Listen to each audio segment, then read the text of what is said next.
Are we ready? Are we ready? And it looks like we're gonna have an awesome Q3 earnings. I think so. I really do think so. Before I get too deep into this, I want to make sure that you guys can hear me. I don't sound like a chipmunk, and it looks like you guys can hear me, which is good. Oh man, this is gonna be the quarter that we all been waiting for, guys. I'm telling you that right now. This is gonna be the quarter that we all been flipping waiting for. Sheesh, can't wait. So, how is everybody feeling? We've got about maybe 20-ish minutes, 20, 30 minutes until we have the earnings report. Until we have the earnings report come online. This is gonna be a lot of fun. This is gonna be flipping awesome. And I hope you guys are ready for this. Just want to make sure that you guys can hear me. Let me know in the chat if you guys can hear me loud and clear. Just want to make sure that everyone can hear. But man, we've got an awesome flipping what's it called? Quarter. An awesome flipping quarter to get to. Flipping awesome. Great. Nice. All right. So it looks like everyone can hear me. It looks like sound is good. It looks like it's good to go. Beans on toast, my man. Love it. Great sound. Good. Thank you. Okay. Up or down? What do you say, guys? That's a good question. What do y'all think? Up or down? I have a feeling. Let me take this off. I don't know why I have this on. I have a weird feeling, guys, that it's gonna be a beat. Because remember, guys, we have to beat 59 cents. I'm guessing 73 cents. I think it's gonna be a very strong beat.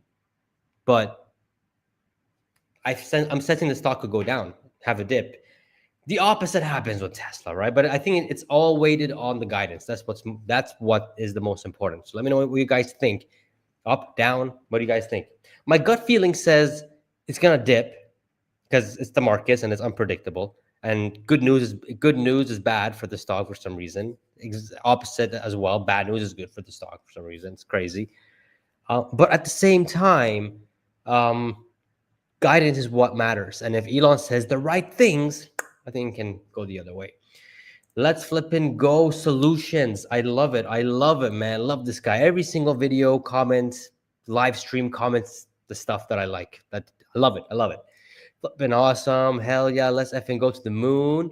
From Germany. All right. Germany. I would love to visit that one day. Flipping Germany. Love it.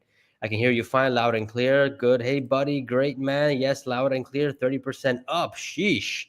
Down. Yeah, I'm thinking so too. But 30% up is insane. 5% up. Bavish Meta up. Nice. Give us a shout out. Let's effing go. You're all getting shout outs here, man. Let's go. If I can keep up. Caesar, let's do this. Hi, Pejjy, everyone. How you doing? Colin, love it. I see your comments. I love it. If Elon's in a good mood, he's definitely going to be in a good mood, man. His compensation package is on the line. He's definitely going to be in a good mood. At what time release? Should be within like 20 minutes, man. Let's get ready for it. Hey, Pejjy, buckle up. Let's go, Randy. 30,000 shares. So, dude has 30,000 shares. You're an MVP, man. You most likely did buy in like pre-2020. MVP right there, man. Shirley up from Spain. Love it. Italy, Northern Ontario. Bro, Kathy, it's a lady here. Fellow Canadian. Love it. Kirkland Lake. How is it up there? I know it's cold right now and it's full of nature. I know that. Hi, let's go. We are gonna go. We have 20. Noyan says 2016 will be the year of the robotaxis. That's absolutely facts. It could also be the year of Optimus. Because we have 50,000 being produced. So that's different. Let people know what they need to be. Let people know that they need to be a shareholder 3060 before shareholder meeting in order to vote. 3060 before. What do you mean by that? Hot from Florida, love it.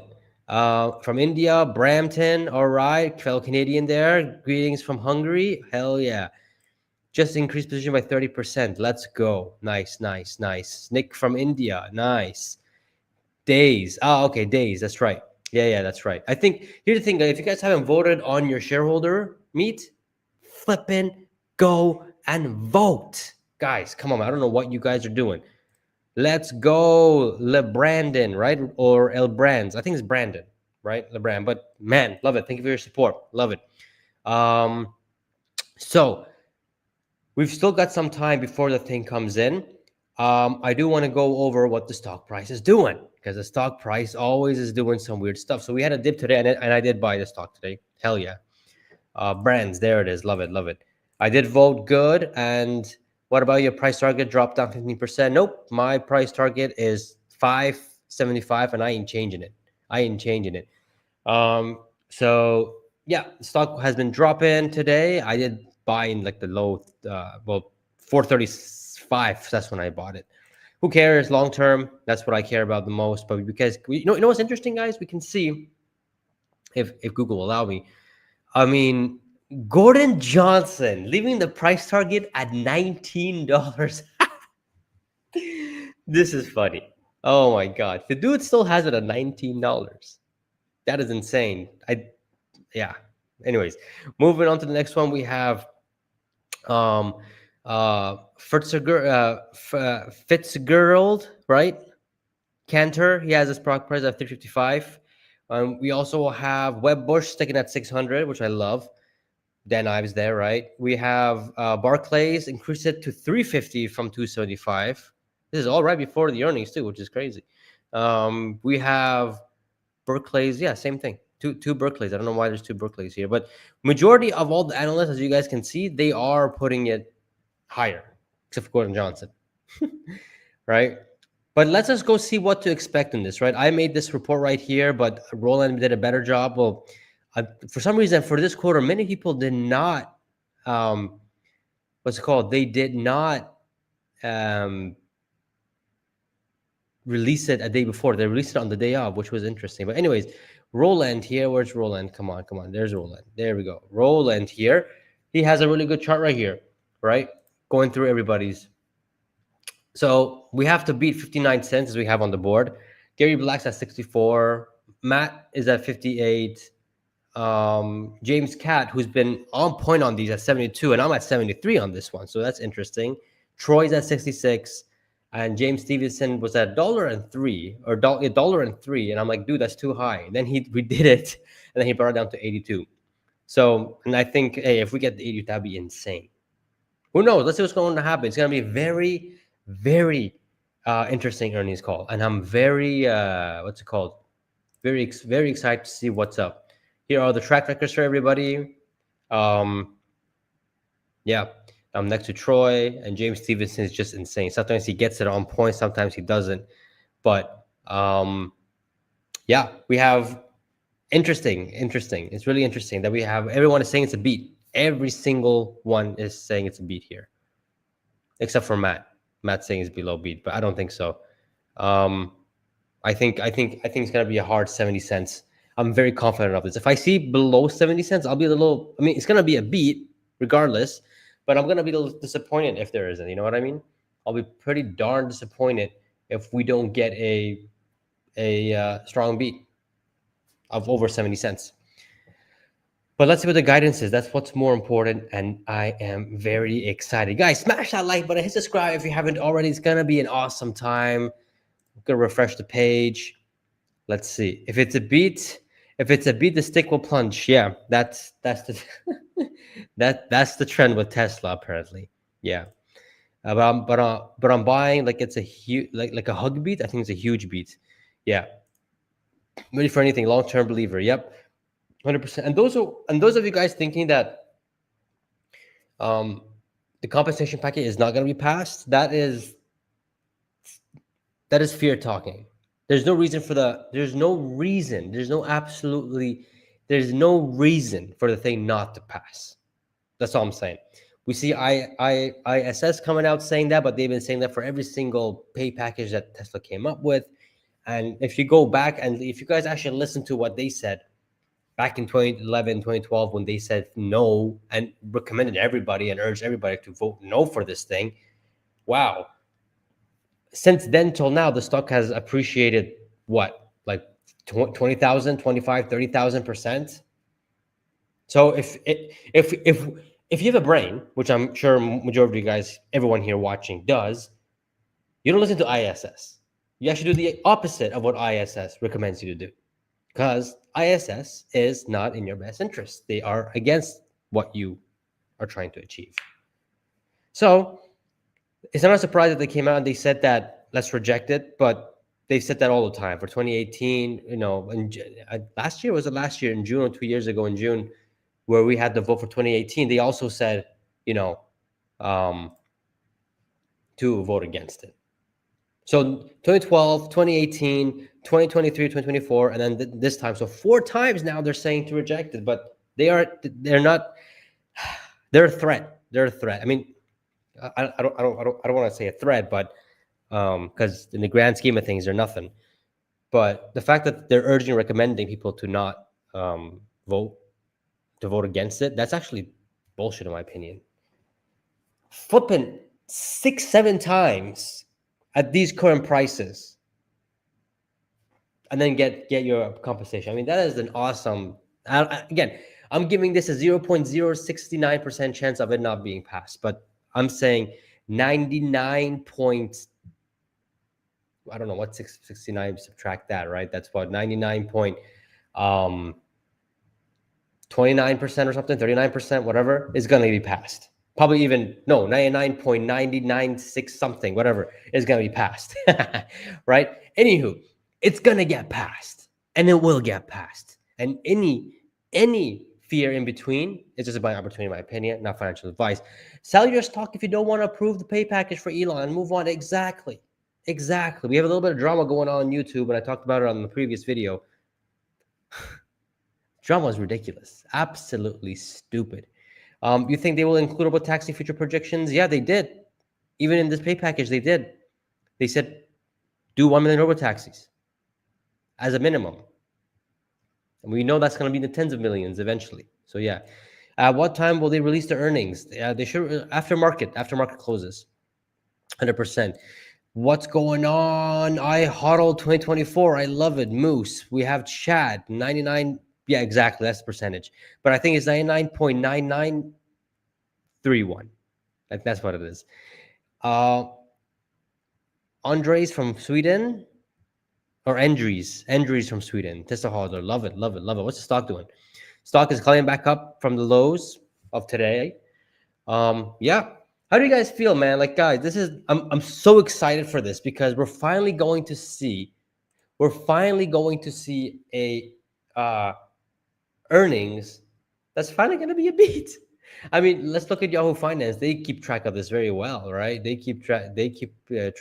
Oh my God, I was not sharing the screen properly. Let me do that right now.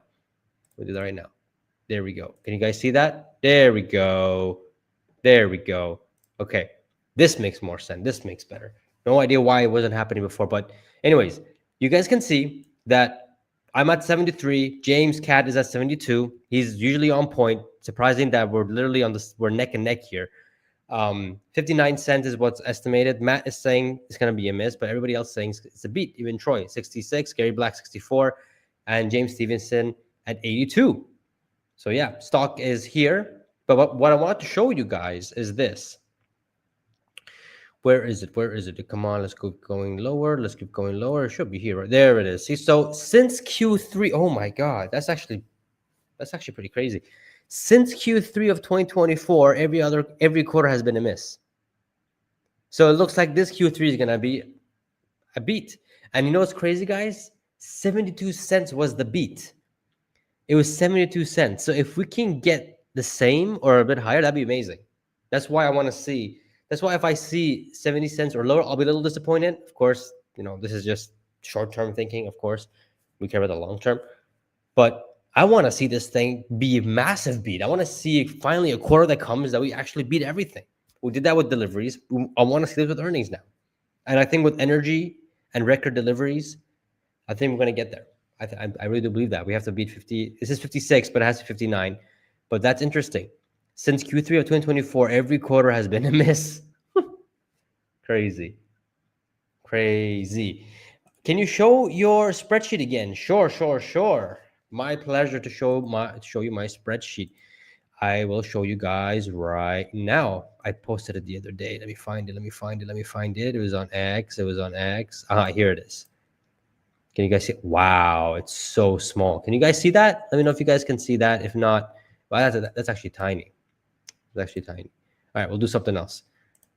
I have made it for subs only. Where is it? Here we go. This should be pretty big. There we go. Here's my numbers. So, yeah, we have everyone is projecting a higher average selling price. They're thinking around the 43,000. I'm saying 41 and 750.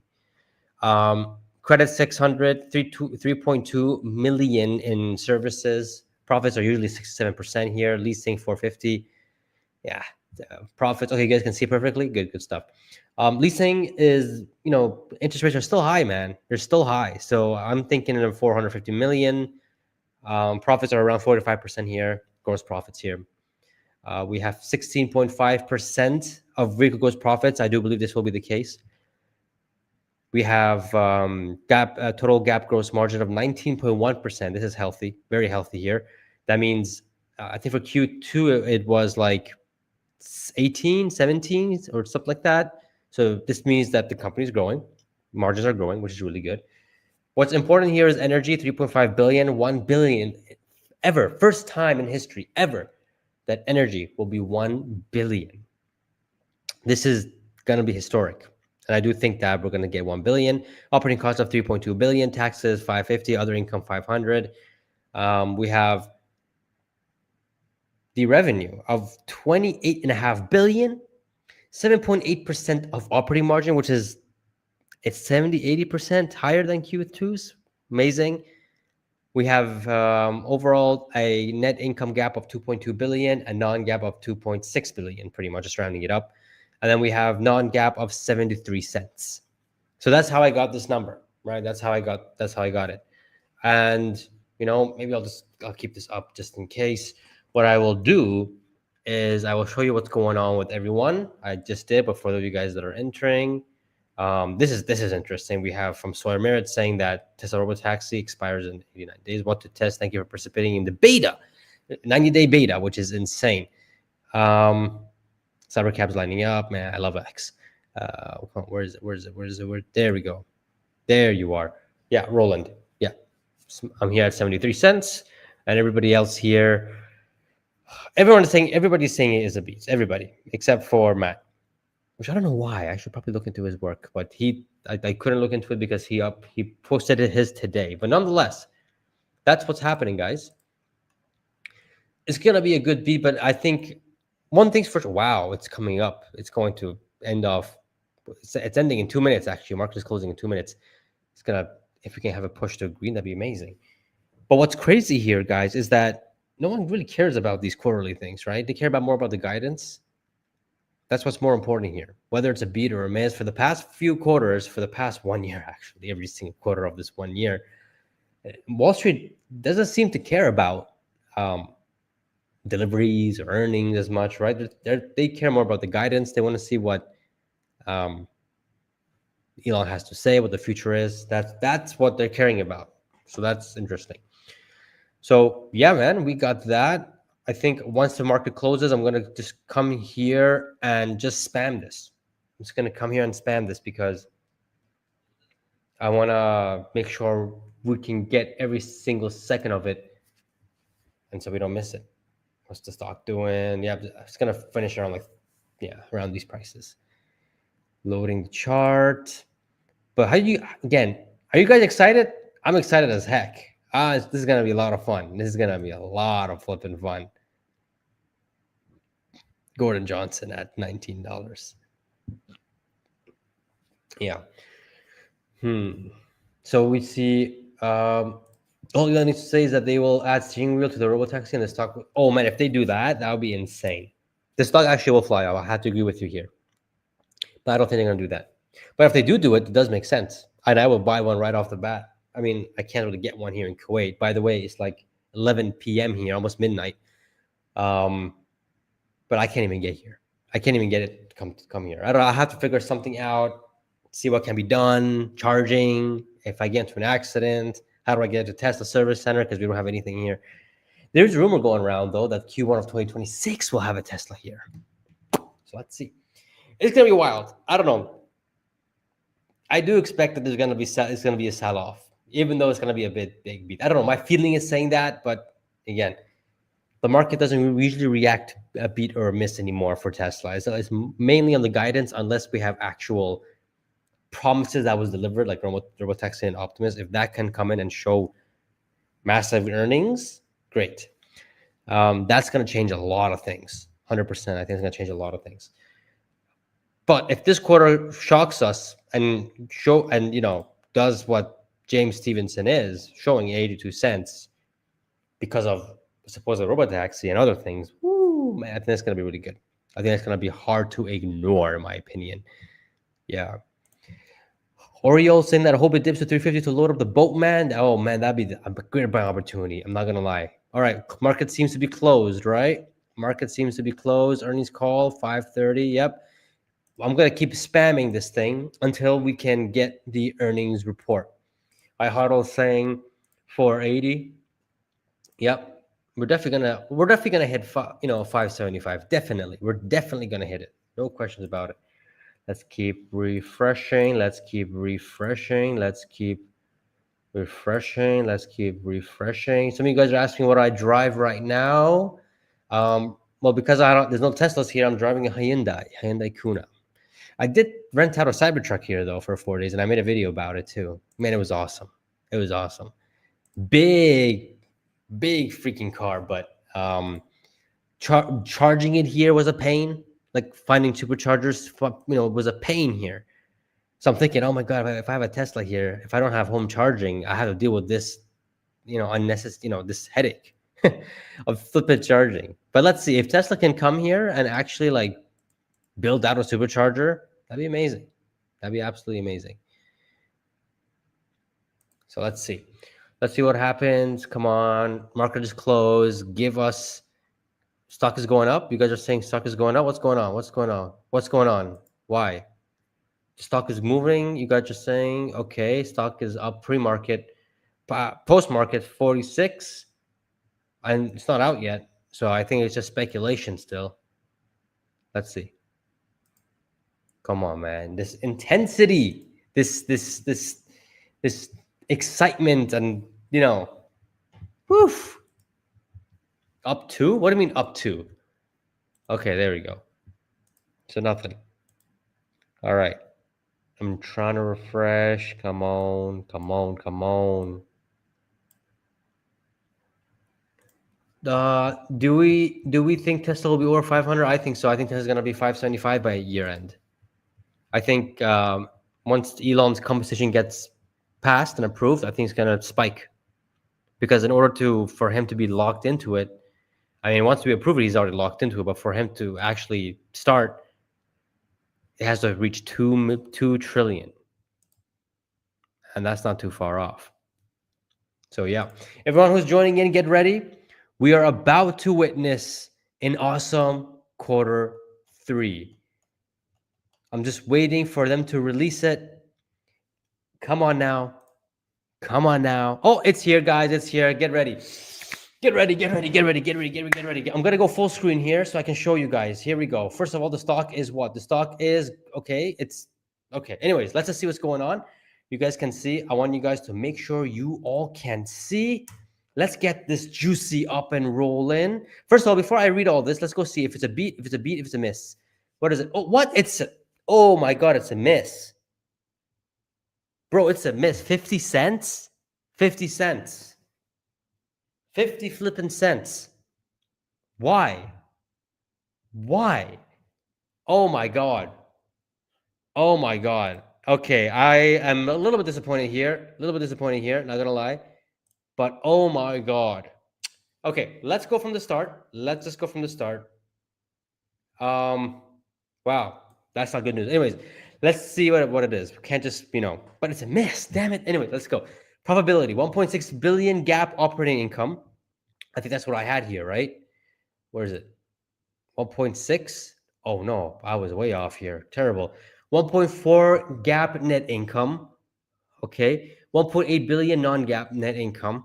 Wow, what happened? Why? Operating cash flow of 6.2 billion, record cash flow, 4 billion, which is insane. 4.9 billion increase in our cash and investment of 41.6 billion. Darn, their net stake is almost 42 billion. Sheesh. Operations launch ride hailing service in the Bay Area using robot technology, record energy storage deployments, and record vehicle deliveries. In Q3, the Tesla team achieved record vehicle deliveries globally, showing strength and growth across all regions, while also achieving record energy storage deployments across residential, industrial, and utility sectors. The strong performance resulted in both record revenue and free cash flow generation in the quarter. So we do know that revenue is definitely going to be record. We know that. What's the stock? Oh my God, stock is going. Okay, let's go. Let's see. Let's see. We continue to launch new products that excite our customers across automotive and energy. We launched the Model YL and Model Y Performance and further expanded our vehicle offering with the Model 3 and Model Y Standard, our most affordable models. We also unveiled the Megapack 3 and Mega Block, which will further simplify large battery installations by reducing cost and time to deploy. We believe our scale and cost structure will enable us to navigate the shifting market dynamics across the globe more effectively than our peers, with advances in AI making our products the most compelling in the market. Our focus remains on scaling our core hardware business by maximizing our deliveries and deployments, as these products will deliver increasing value to our customers over time via services powered by AI. Every Tesla vehicle delivered today is designed for autonomy, while every Tesla energy storage product is capable of being enhanced and optimized by our virtual power plant or auto bidder functionality. We continue to deliver a fleet of products that brings AI into the real world as we pursue a future of sustainable abundance, as outlined in our master plan part 4. While we face near-term uncertainty for shifting trade, tariff, and fiscal policy, we are focused on long-term growth and value creation.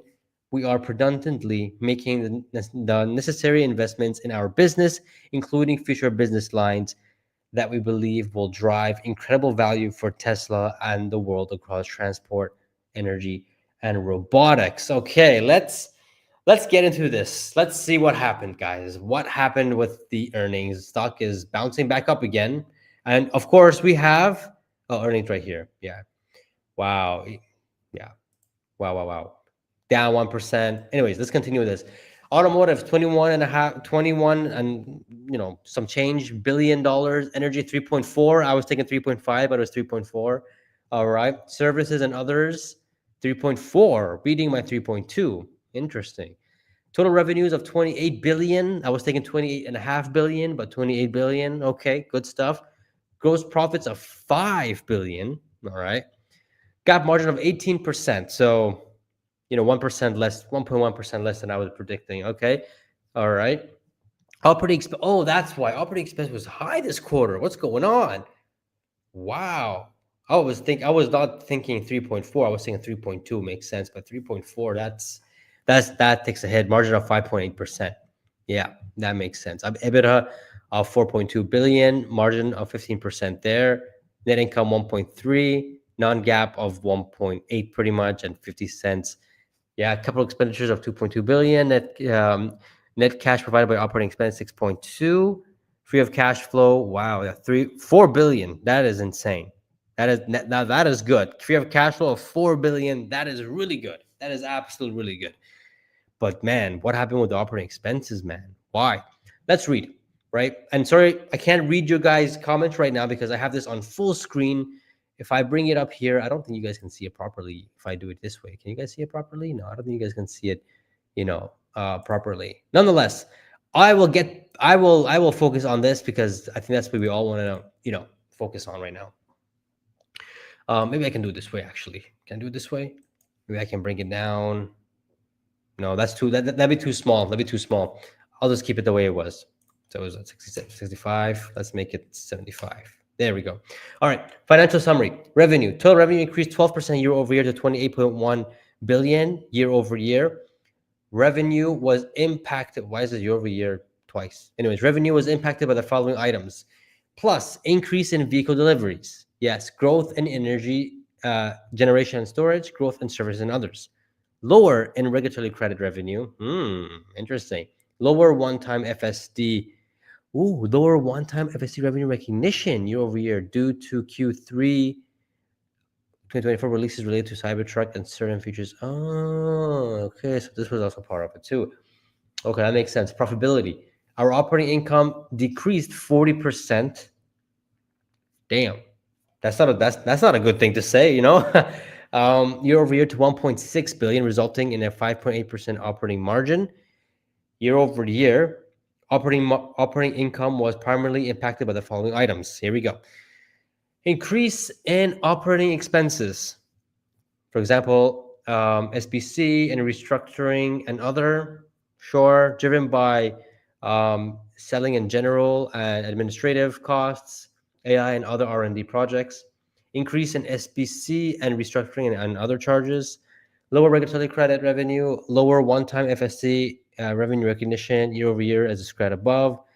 Okay, higher average costs per vehicle due to lower fixed cost absorption for certain models, an increase in tariffs, a sales mix, partially offset by lower raw materials. That is higher cost per, yeah, that makes sense. COGS will go higher, but I would think it would go lower, right? Interesting. We'll see what they are in the numbers. We have quite a bit of time until we do the earnings call. So we're going to take our time. Growth in energy generation, profit, that's the positives, increase in vehicle sales and growth in service. Okay. Cash, quarter end cash equivalents and investments was 41.6 billion. The sequential increase of almost 5 billion was primarily the result of increased free cash flow. Yeah. As we can see here, we can see the production, Model 3, Model Y, but I really thought we're going to get a higher, gross profit. Let me show we have here gross profit. Oh my God. Yeah, gross profit's 18%. Yeah. All right, we'll come back to that. Moving on to this one, 12.5, yet this locations has increased. Superchargers are continuing to increase big time, which is really good. Global vehicle inventory days supply 10. My God, Q4 is going to be great. We can see the Q4 is going to be really good. Automotive. Let's see what's going on here. So we launched several new vehicle options across multiple geographics as we aim to increase utilization of manufacturing footprint and expand our addressable market. US, California, Nevada, and Texas. In October, we launched a Model 3 and Y standard, each with over 300 miles of range and starting at 37,000 and 40,000, respectively, making our products more accessible to customers in the wake of the expiration of the EV credit in the US, even with their affordable starting price. These models come standard with what makes Tesla so appealing, including active safety features, a 15.4 center touchscreen. Okay, all the features and stuff like that. Got that. Shanghai, we launched the Model YL in China, a longer wheelbase version of the Model Y with 6 seats and 3 rows, expanding our product portfolio in this critical market. We achieved record deliveries in South Korea, Taiwan, Japan, and Singapore, and began deliveries of the Model Y in India. South Korea is now our third largest market behind only the US and China. That's right, South Korea is selling a lot of Teslas, serving as validation of our competitive positioning in a robust EV market. We launched FSD Supervised in Australia and New Zealand and continue to prepare for a broader launch in China, pending regulatory approval. It is taking longer than expected. I wonder why, but we're still waiting for that. Europe and the Middle East, bro. Europe and the Middle East. I am in the Middle East. Bring it to Kuwait. Why you ain't bringing this to Kuwait, man? Come on. Model Y is the best-selling vehicle in Norway, Switzerland, and Iceland year to date. In Finland for Q3, and the Netherlands and Denmark in September. At Gigafactory Berlin, we produced the 100,000th refreshed Model Y. and started production of the Model Y Performance. We continue to pursue the launch of FSD in Europe pending regulatory approval. Bro, where's the Middle East part? Where the heck is the Middle East? Dude, like, where's the Middle East? Come on. Nothing about the Middle East? How's Saudi doing, dude? He just opened up in Saudi. My God. All right. Anyways, let's take a look at this chart here. Roadster, Tesla Semi, Cybercab, Cybertruck, Model Y. I'm surprised that we didn't have an increase. It's the same because we have the two new models or two new versions of the model, the standard version. They should have increased it here. Oh, it's like almost midnight here. Sorry if I'm yawning a lot. Market share for we could see US and Canada going up, but the rest of them are slowly going down. I mean, I think China will see a tick a little because of the YL for Q4, but yeah, interesting. What's the stock doing? Only down 1%. See, that's what I mean. I keep telling you guys, the market doesn't care if it's a beat or a miss. What's guidance going to be? What's guidance going to be? And that's the most important part. Okay, let's move on to core technology. This is what I care about more as a Tesla investor. Artificial intelligence, software, and hardware. We began deploying version 14 of FSD, supervised in October, bringing a large portion of the robotaxi FSD model to consumers, plus improved handling of several complex scenarios such as avoiding road debris, yielding for emergency vehicles, and adding arrival options to indicate where FSD should park. We expanded both our service area and fleet count for our robotaxi service in Austin and launched our Bay Area ride-hauling service.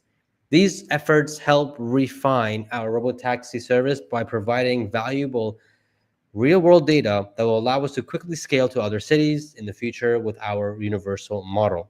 We we announced a deal to manufacture advanced semiconductors for AI inference and training in the US with Samsung and further expanded our AI training compute capacity, bringing Cortex to a total of 81,000 H100 equivalents. That is insane. And you guys can see we are reaching almost 6 billion of miles collected. And you guys can see how this is like going up like a flipping compounded interest exponentially.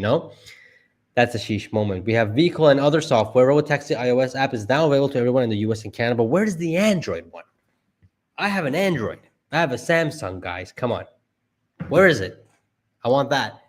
Anyone can download to join the wait list. We continue to enhance our vehicles with over-the-air updates, deploying Grok and an AI companion for vehicles in North America, low power mode to help conserve energy, useful when traveling, and light sync that synchronizes the car's internal accent lights with music.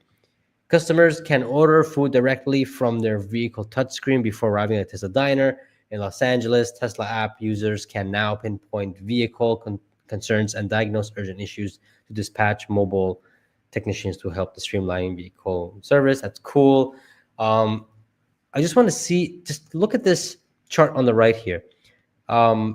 Tesla AI training capacity ramp through end of September. You guys can see how insane that has gotten since September 2023 till now. That is existing capacity, and this is going to continue going higher. Battery, powertrain, and manufacturing. Both Model 3 and Model Y standard feature a new battery pack. A powertrain designed for energy and cost efficiency, offering compelling range, 321 miles, and at an attractive price point. I'm not going to lie, the Model 3 at $37,000, guy, that is a really good price point. That's a really good price point for what you're getting. Model Y, I mean, I'll just pay the $5,000 more to get the premium version, I guess. But the Model 3, my God, that is really good. The standard with Model 3, if I had to choose, I go for that one. Man, that's a really, really, really good, value for that. We continue to localize and de-risk our battery and powertrain supply chains across regions, including progress on raw material, intermediate, and final assembly processes in the US and Europe for both the LFP and nickel supply chains. We expect our lithium refinery in Texas to begin production finally in Q4 of 2025. So now, and our LFP lines in Nevada to begin production in Q1 2026. So we can see costs coming down I guess after Q1 2026 with both of these things, the refinery and the LFP lines in Nevada sometime next year when they both come online. So, okay, good stuff.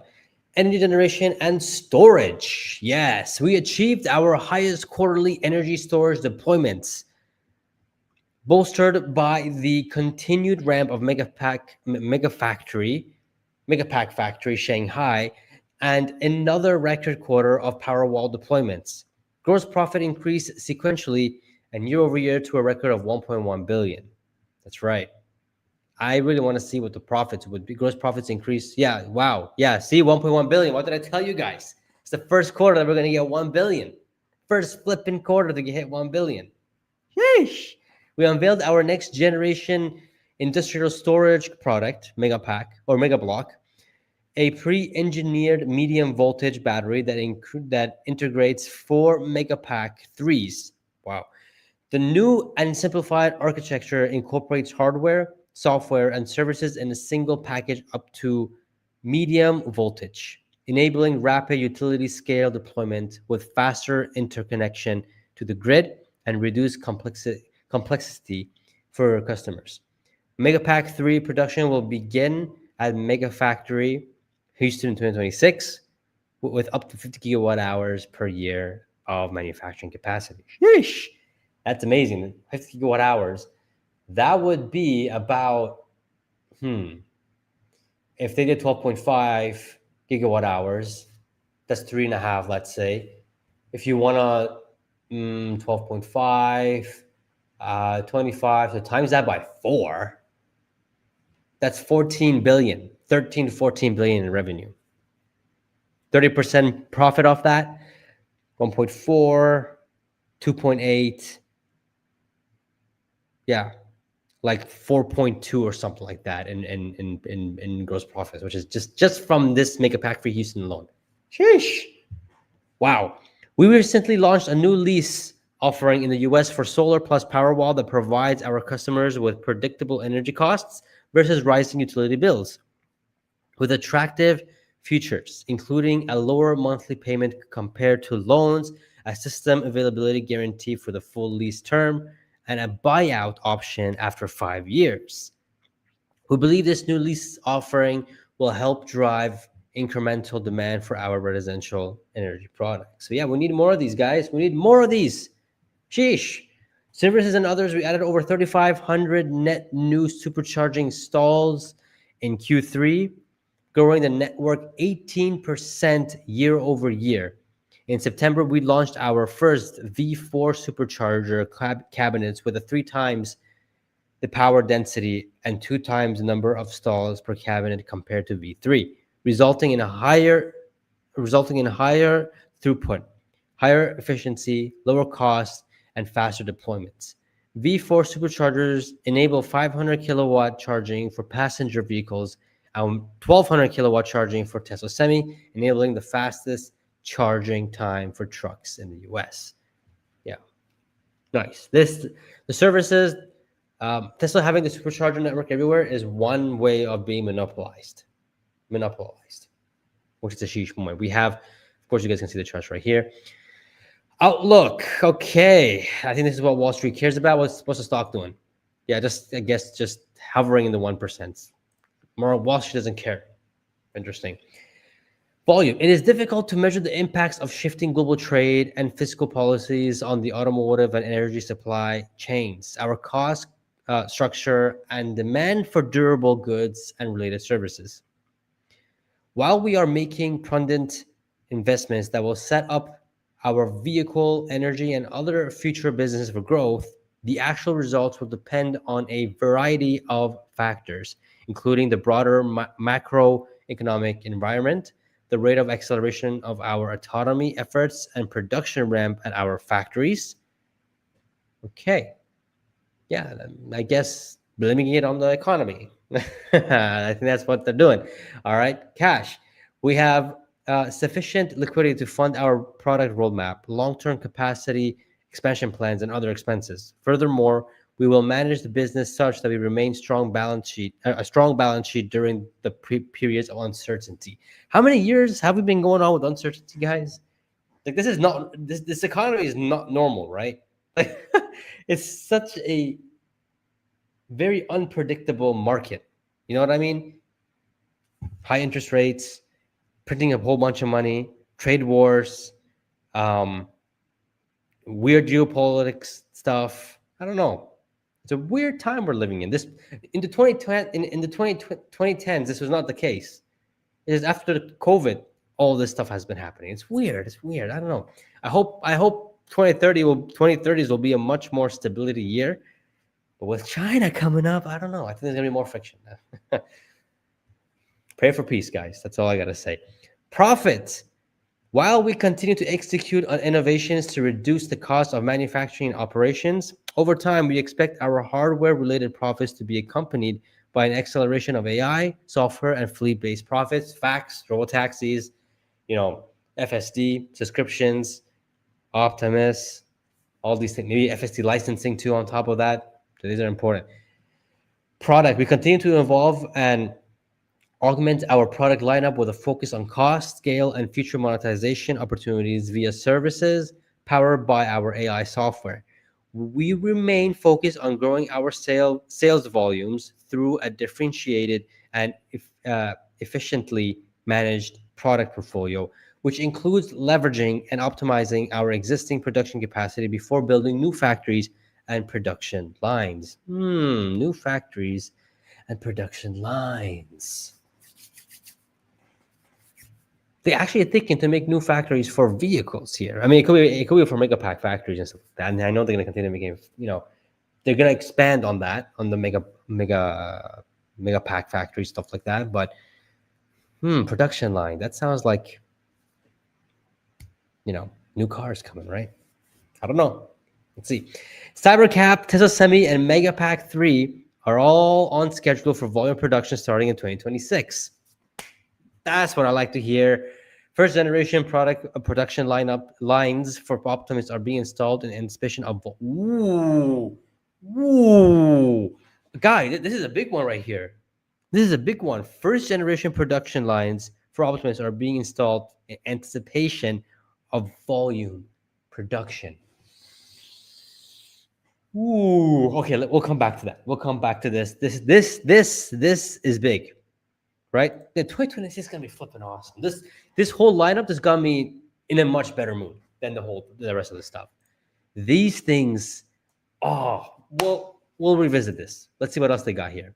Photos and charts. Let's see. We got the Model 3, standard Model 3, which is a beautiful looking car. The Model Y looks like my Hyundai Kuna. Not gonna lie, it does look like that. We have but this one looks nice. Not gonna lie, the performance. I don't know, guys. I'm leaning towards. I do want to get a Tesla here in Kuwait. Hopefully, they come here in Kuwait. If not, I have to import it somehow. It's not gonna be easy, but I really want a Tesla. I haven't driven the new Model Y yet, so I don't know. I love the Model 3. I really do. But the Model Y, man, this is looking pretty sexy. I'm not gonna lie. It looks looking pretty good. And then light bar on the back. I saw the Model Y, like this one, the other day when I was driving, and it was matte black. It was just like it was sexy. It was so sexy. Seeing it in person is a whole lot different than seeing it through pictures. This is the YL, a much bigger car. 6 seats. All right. We have 500,000 vehicle produced. Yes. At the Tron Aries premiere, I'll be honest, guys. I watched the freaking Tron the other day, and it was a garbage. It was predictable. I didn't like it. I give it a 5 out of 10. That's my opinion. Las Vegas. This was a good unveiling of the product. We have Megapack 3 launch team. Nice. All right. We have key metrics here. Vehicle deliveries hitting a record. Cash flow going back up again. And then they up adjusted EBITDA if we compare Q3. Oh my god. Yeah. 2026, guys. Cybercab and Optimus, these things are going to make the biggest difference right there. Trailing 12 months. Trailing 12 month income going down. This is not good. You know what I mean? We want to see a bump, but that's going down. Operating cash flow is going up. Free cash flow is going up. We have vehicle deliveries Um, yeah, of what is that? 1.7 billion. Yeah. Nonetheless, we need this last column. We need this to go up the other way, up to the right. But that needs the other products. Financial statement. This is the important part, guys. I want to get to the bottom of some of these things. So, automotive sales. I don't think you guys can see my calculator, but I have a calculator up. But I do want to. No, I don't think you guys can see a calculator. But what we do here is we get the automotive sales, right? No, we don't get that. We get the cost. Yeah. So we get the automotive sales here. Subtract that by the automotive sales of the cost of that, which is 17 million. That's about, oh, so 2994. 2994 divided by 20359. So 14.7. Darn, 14.7 operating margin. That's not good. I was expecting 16.5. Yeesh. Anywho, energy here, you guys can see the profits. It's 1 billion, which is amazing. So we have energy here. Credits, by the way, was only 400 million. I was expecting 600 million, but energy here 3.4, and we have 2.3 at 1.1 billion. Yeah, amazing. Wow. Overall, not the quarter that I was looking for. I was hoping for a strong beats, but darn, not what I was looking forward to. Assets, liabilities. Assets continue to go up. Liabilities, current assets going up. Current liabilities is going down, which is actually very, very strong balance sheet here. Yeah. Nonetheless, what do you? Let me come back to you guys.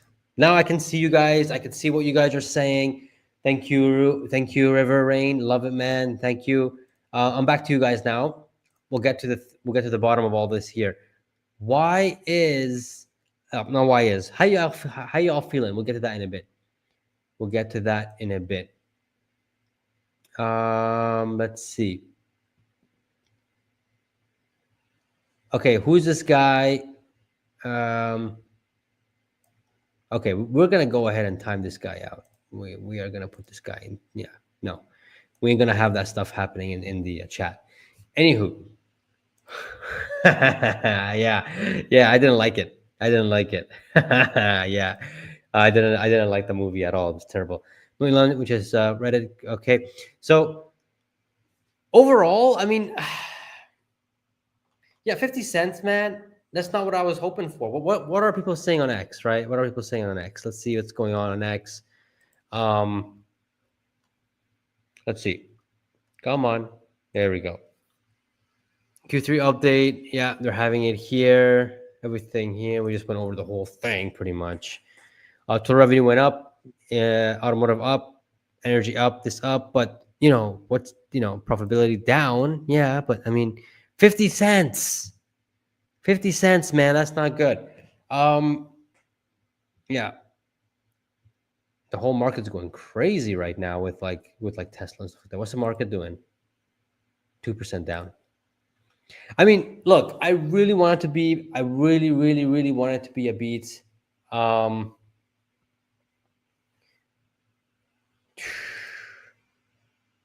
guess I'm just bummed out about that. But one thing that I am, some good news here, if you guys want good news, is that free of cash flow is up. That is important. And energy is up big time. Yeah. It's just operating cost here. I'm curious to know why the operating cost was a lot here. Like 3.4 billion. Like that's a lot. I was expecting 3.2 max, right? Nonetheless, we're all long-term investors here. Where's that one line that I want to go back to? This one right here. This right here, guys. This is what matters. This. Cybercap, Tesla, Megapack 3 are on schedule for volume production 2026. So you can imagine how strong, first of all, the revenue is going to be, and how powerful the profit is going to be. It's going to be a big difference there. But the fact that the first generation production lines for Optimus is being installed for volume production, anticipation volume production, that is big. And you guys already know I can't wrap my head around this Optimus thing, but this is coming. This is coming, right? They didn't give us anything about affordable models are on track because that was already released, which is a 300Y. Cybercab test. It looks like the Cybercab is not going to come with a steering wheel. Sorry, Farzad. Even though as much as I would love them to do it, because I will buy it, take my money right now, they're not going to do it. Because Tesla's very focused on one thing and one thing only, and that is, you guys know what that is, robotaxis. Robotaxis. How many robotaxis are currently deployed in total? Not much, man. Like 15. 15. But that's going to increase over time. Revenue went up, yes, 12%. Thankfully, I mean, this needs to go up, and I think this will continue to go up as well. That's really good. Elon said on X today that Optimus is going to take many years. All in all, with this earning, this result is not good. I don't think he said many years. I think he said as the years go on. I think that makes more sense. Yeah. Of course, it'll start small, then it'll gradually go up, just like that. Optimus, well, that's the thing with another here with Optimus is that my thesis for Tesla is not Optimus, it's Cybercab and stuff. But it's bullish for me to see that they're getting the production lines installed for volume production for Optimus. So that is interesting, very interesting. Probably their highest earning product. Yes, Optimus needs many years to what? That's what I mean.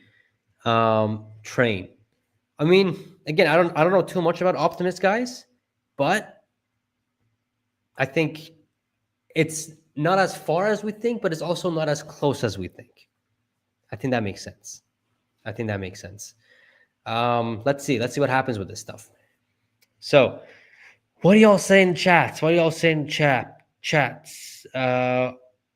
Optimus is not delayed. You guys are saying Optimus delayed. It's not delayed. Not gonna lie, this looks awful. Yeah, I mean, 50 cents, man. I was hoping 70, at least beat at 50, 59, right? But come on, man, 50 cents. Whatever. These are all short-term noise. A little bit bummed out because we didn't beat. But yeah. Are you buying more stock? Well, I mean, I'm a long-term investor. Hell yeah. But the damn problem is with the stock is that it's not going below 400. Because Elon bought at 400, the thing's not going below that. It's like a hard stop. It's like if it goes down to like 4, and then the lowest it went since Elon bought the stock. It's been more than a month too. He bought it like, what was it? Right here. He bought it like right here. Since like mid-September till now, my God. It refused to go below. The lowest we had here was like 40, what is that? 409. Like it would refuse to go down below that. Darn. So let's see what happens when Elon comes out and says. What are y'all saying? Hope we all hold. I think we're gonna hold it because if it goes below that, I'm gonna buy more. That's for sure. But let's see what happens. We know Q4 is gonna be a much better quarter. So yeah. Sheesh.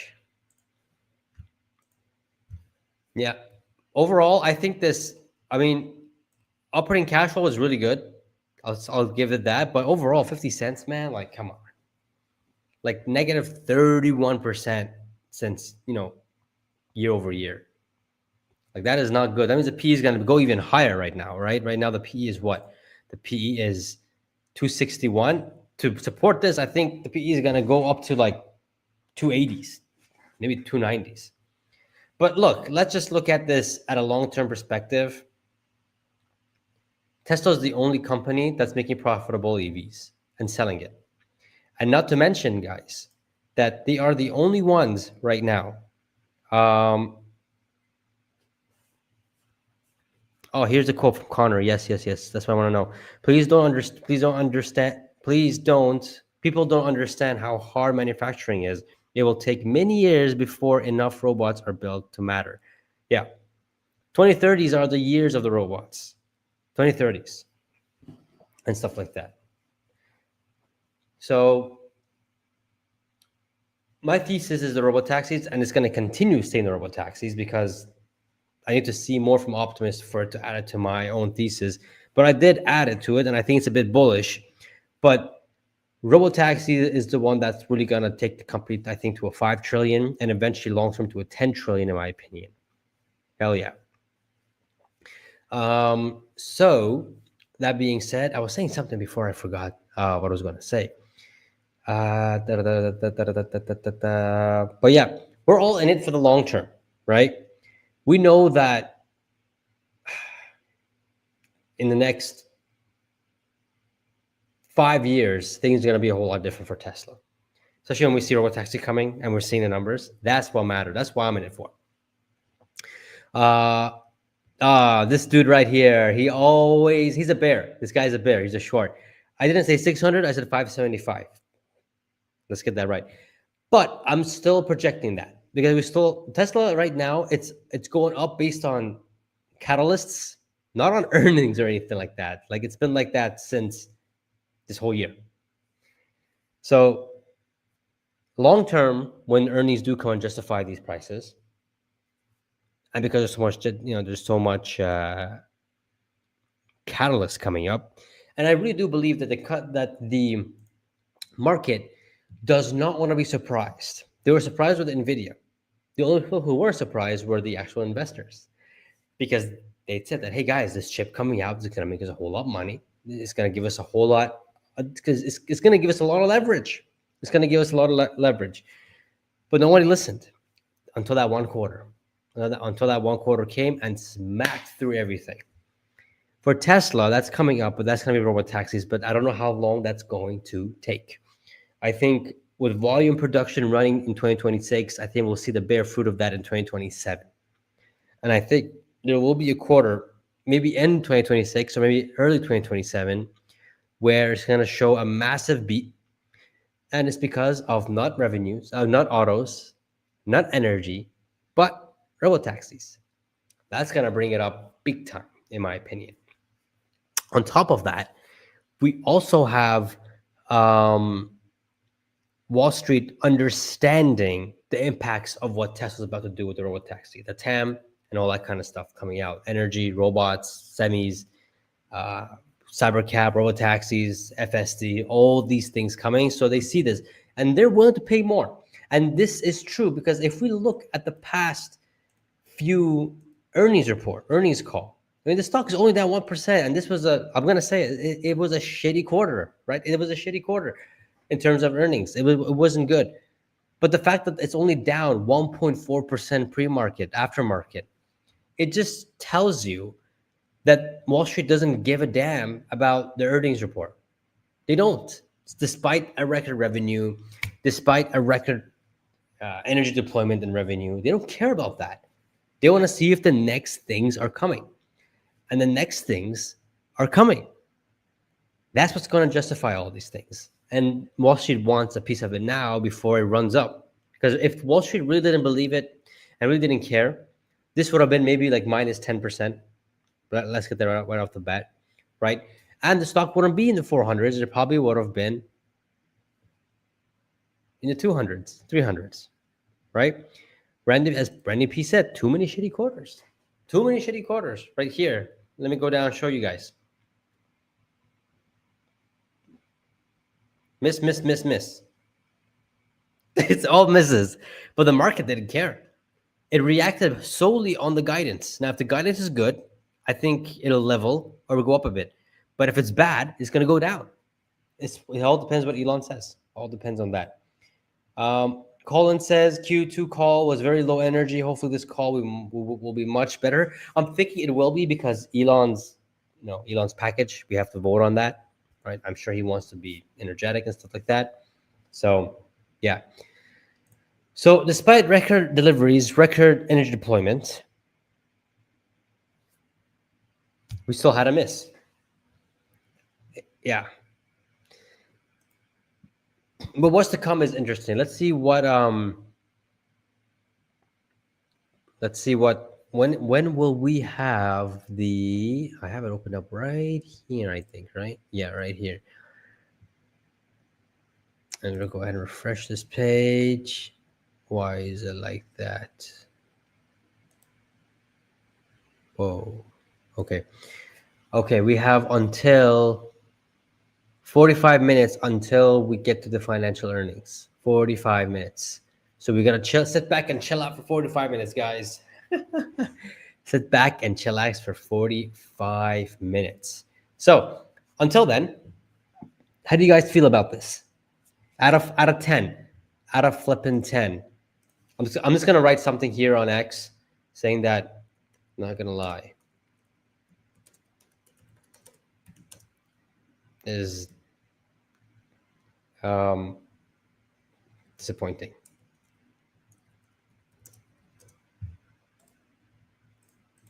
Can't even spell right now.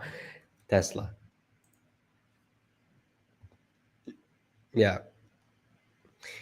I mean, I don't drink coffee, but I kind of do need coffee because it's like midnight here, and I'm getting pretty tired.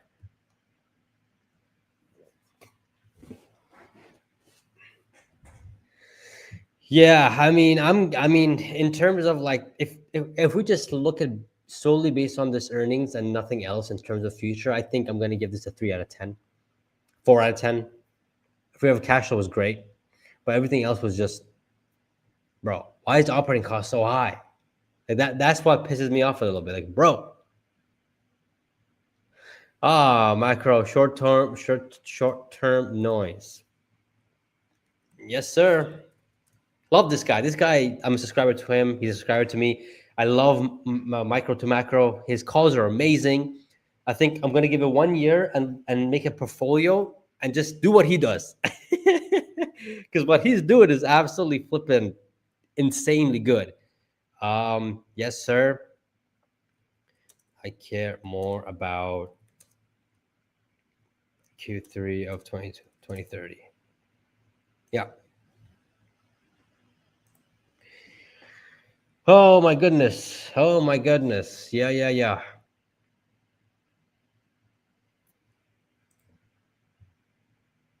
So sheesh. Oh wow, this is good. Thank you, Roland, for this. Tesla energy revenue. Yeah, that's amazing. Look at that. We're definitely gonna have a really good number in Q4. I think, yeah, that's gonna boost it up.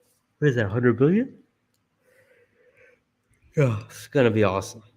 It's gonna be flipping awesome. We also have energy revenue. Here it is. Revenue in total.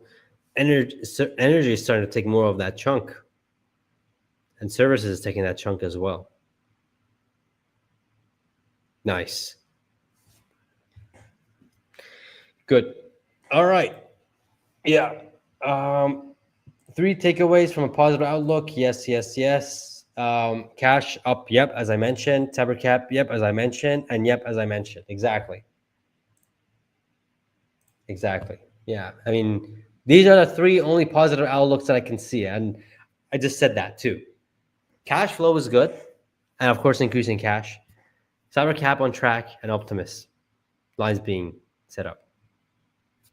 Everything else was just meh, you know. Nothing really big, exciting to look forward to. Um, what is Matt Smith saying?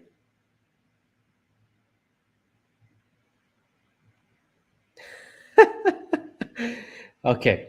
Yeah. Sorry, guys. I'm tired, plus a little disappointed. That's why. I was hoping like at least a beat, but we didn't get that. We didn't get a beat. Why didn't we get a beat? Darn, very disappointed in that. I don't know why that's really upsetting me, but that's the part that I don't like. But these are the only 3 takeaways. The only good takeaways.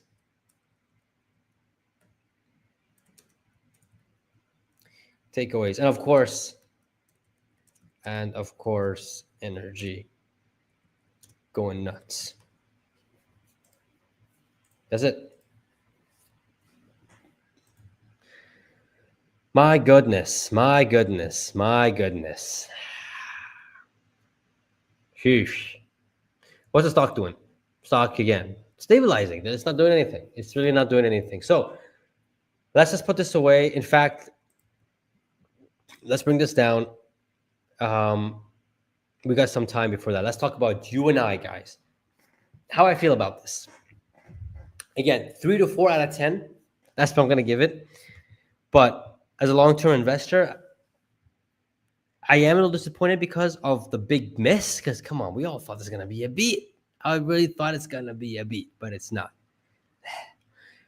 But as a long-term investor, 2030 is the eye, is what I'm looking at. When I invested in Tesla, I bought in 2020, and I promised myself that I won't sell a single share unless it 20x's or 10x's from the current 10x, right?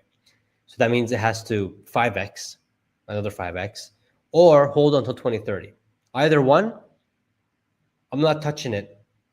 I mean, if it 5x, 5 to 6x's from now, what I will do is sell my initial investment in Tesla.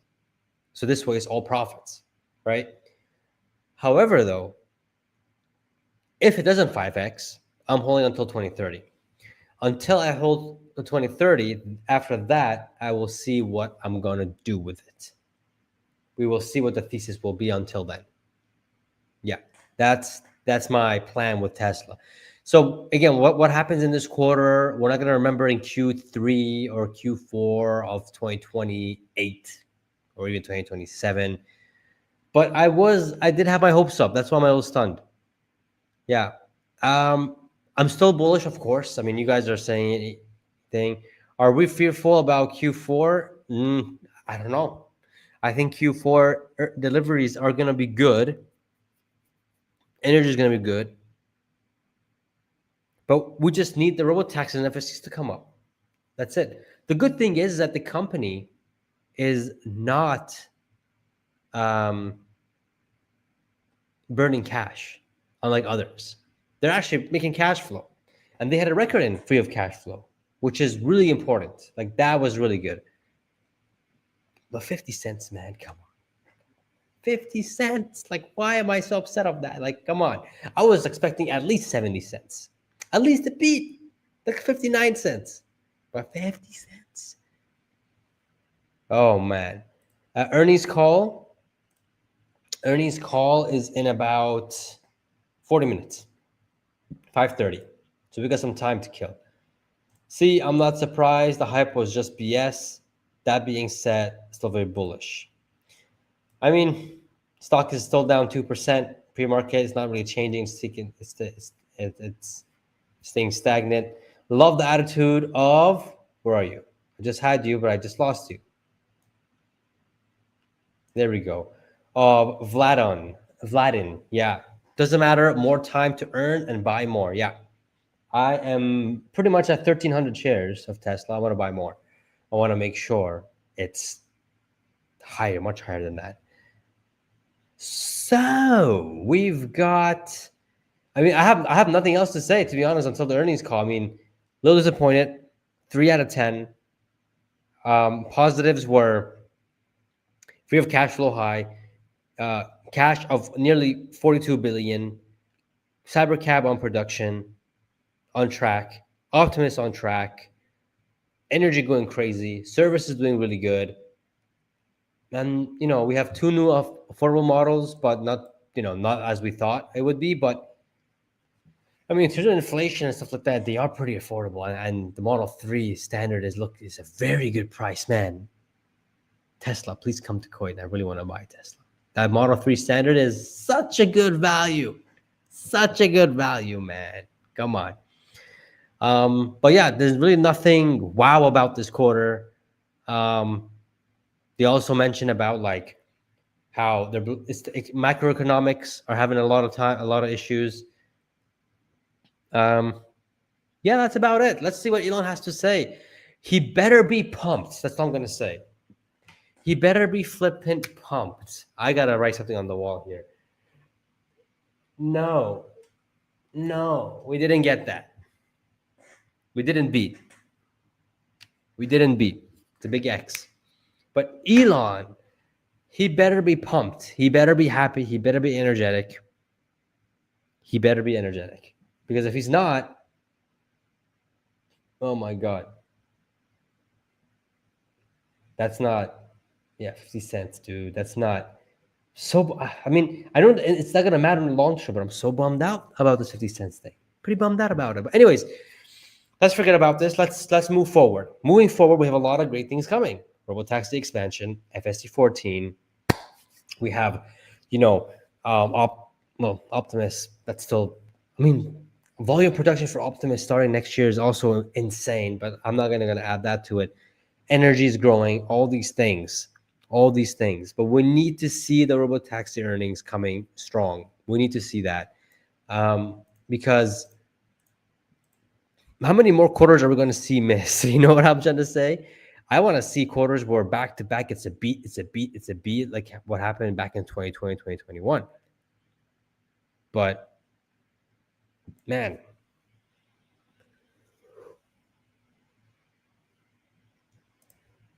yes. Yes. My 575 target was not based on earnings. It was a little bit, but, and of course, it's taking a different route now, but it's mainly because of the projection of end of 2026 and forward looking of what the market is doing, and as well as robotaxi profits and revenue. That's what that is. Um, so yes, 575. That's it. Elon, please crash the market. I want to buy the stock. That's like Elon needs to bring his A game to the call. Oh man, yes he does. He needs to come and be on fire. Because if he's not, I don't know, dude. I don't know, man.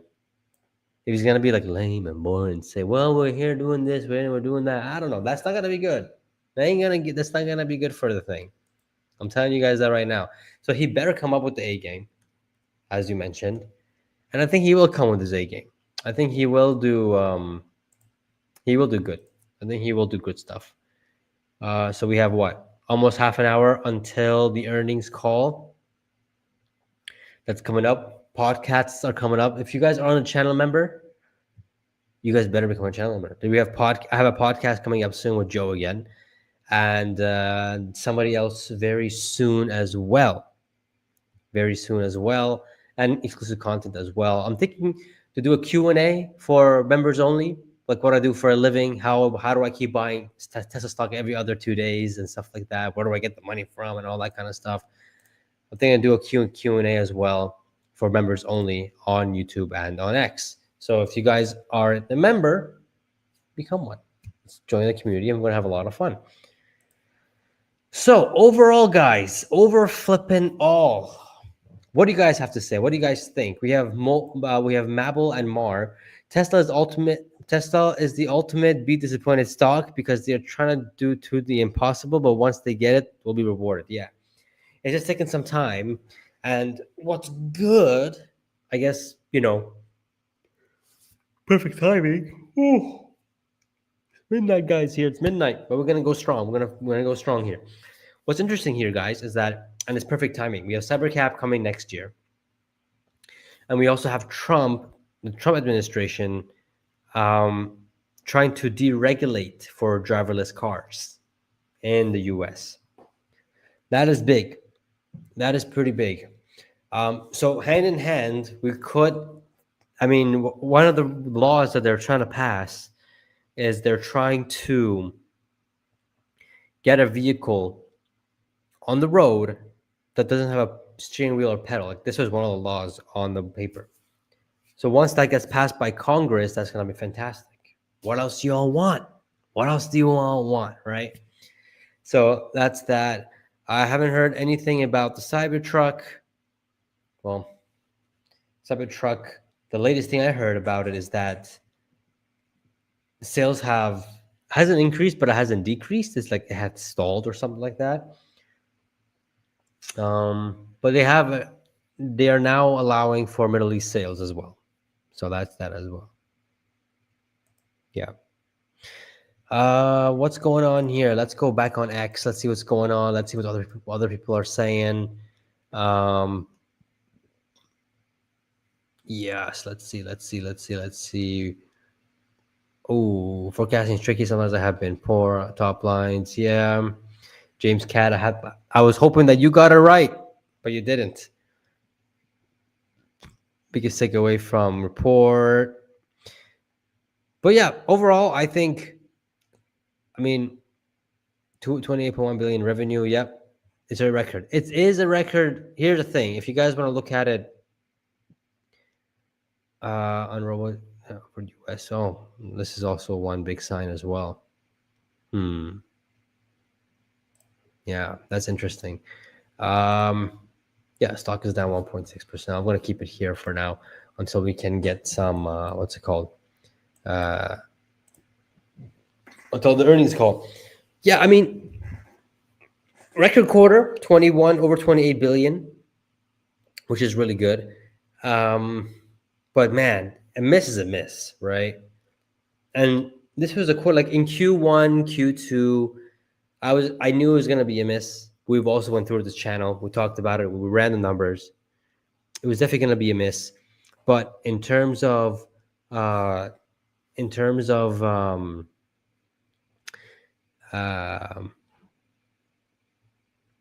Q3, I thought it's gonna be a beat. I thought it was gonna be a mother FM beat, but it wasn't. But a flipping wasn't, unfortunately. But it's okay. Long term, let's see what happens long term. I personally want the stock to go down because I want to buy more shares, but I don't think it's gonna go down below 400 because Elon bought $1 billion at 400 pretty much. I think that's the biggest deterrent. That's the biggest deterrent. So, yeah, a little bummed out that it was a miss. And that's the main thing that I'm bummed out about. Record revenue, record energy, and the other things I just mentioned. That was pretty good. But let's see what Elon has to say in the earnings report. And let's see. In fact, let's go ahead and put this down and bring up the earnings report so we can see what is happening. This is it, right? Yes, this is it. There we go. Share it. Good. Gotta do a sound test after as well, but this should be good to go. This should be good to go. What is my cat doing? My cat is now like being curious in my room. All right, cool. So we got about less than 30 minutes left to go until we go, bro, cat. Psh. You guys want to see my cat? You guys want to see my cat while we wait until this happens? Let me bring him here. 1 second. Let me bring the cat here. Where are you, buddy? Come here. All right. Here's the pussy. Here's the cat. Here's the cat. He's so calm. He's so calm. Oh, it's a she, actually. It's a she. All right. We got Xander here. Xander, my man, you want to come up here? We can talk. Oh, okay. Go down. Xander, you're the Xander Sky. Yeah, you're the dude. You're the dude that does the options. All right. Has to be. Anywho, man, my brain is like full of fog right now because it's like midnight, and I have to wake up at like 7 in the morning tomorrow. Yes, sir. Sheesh.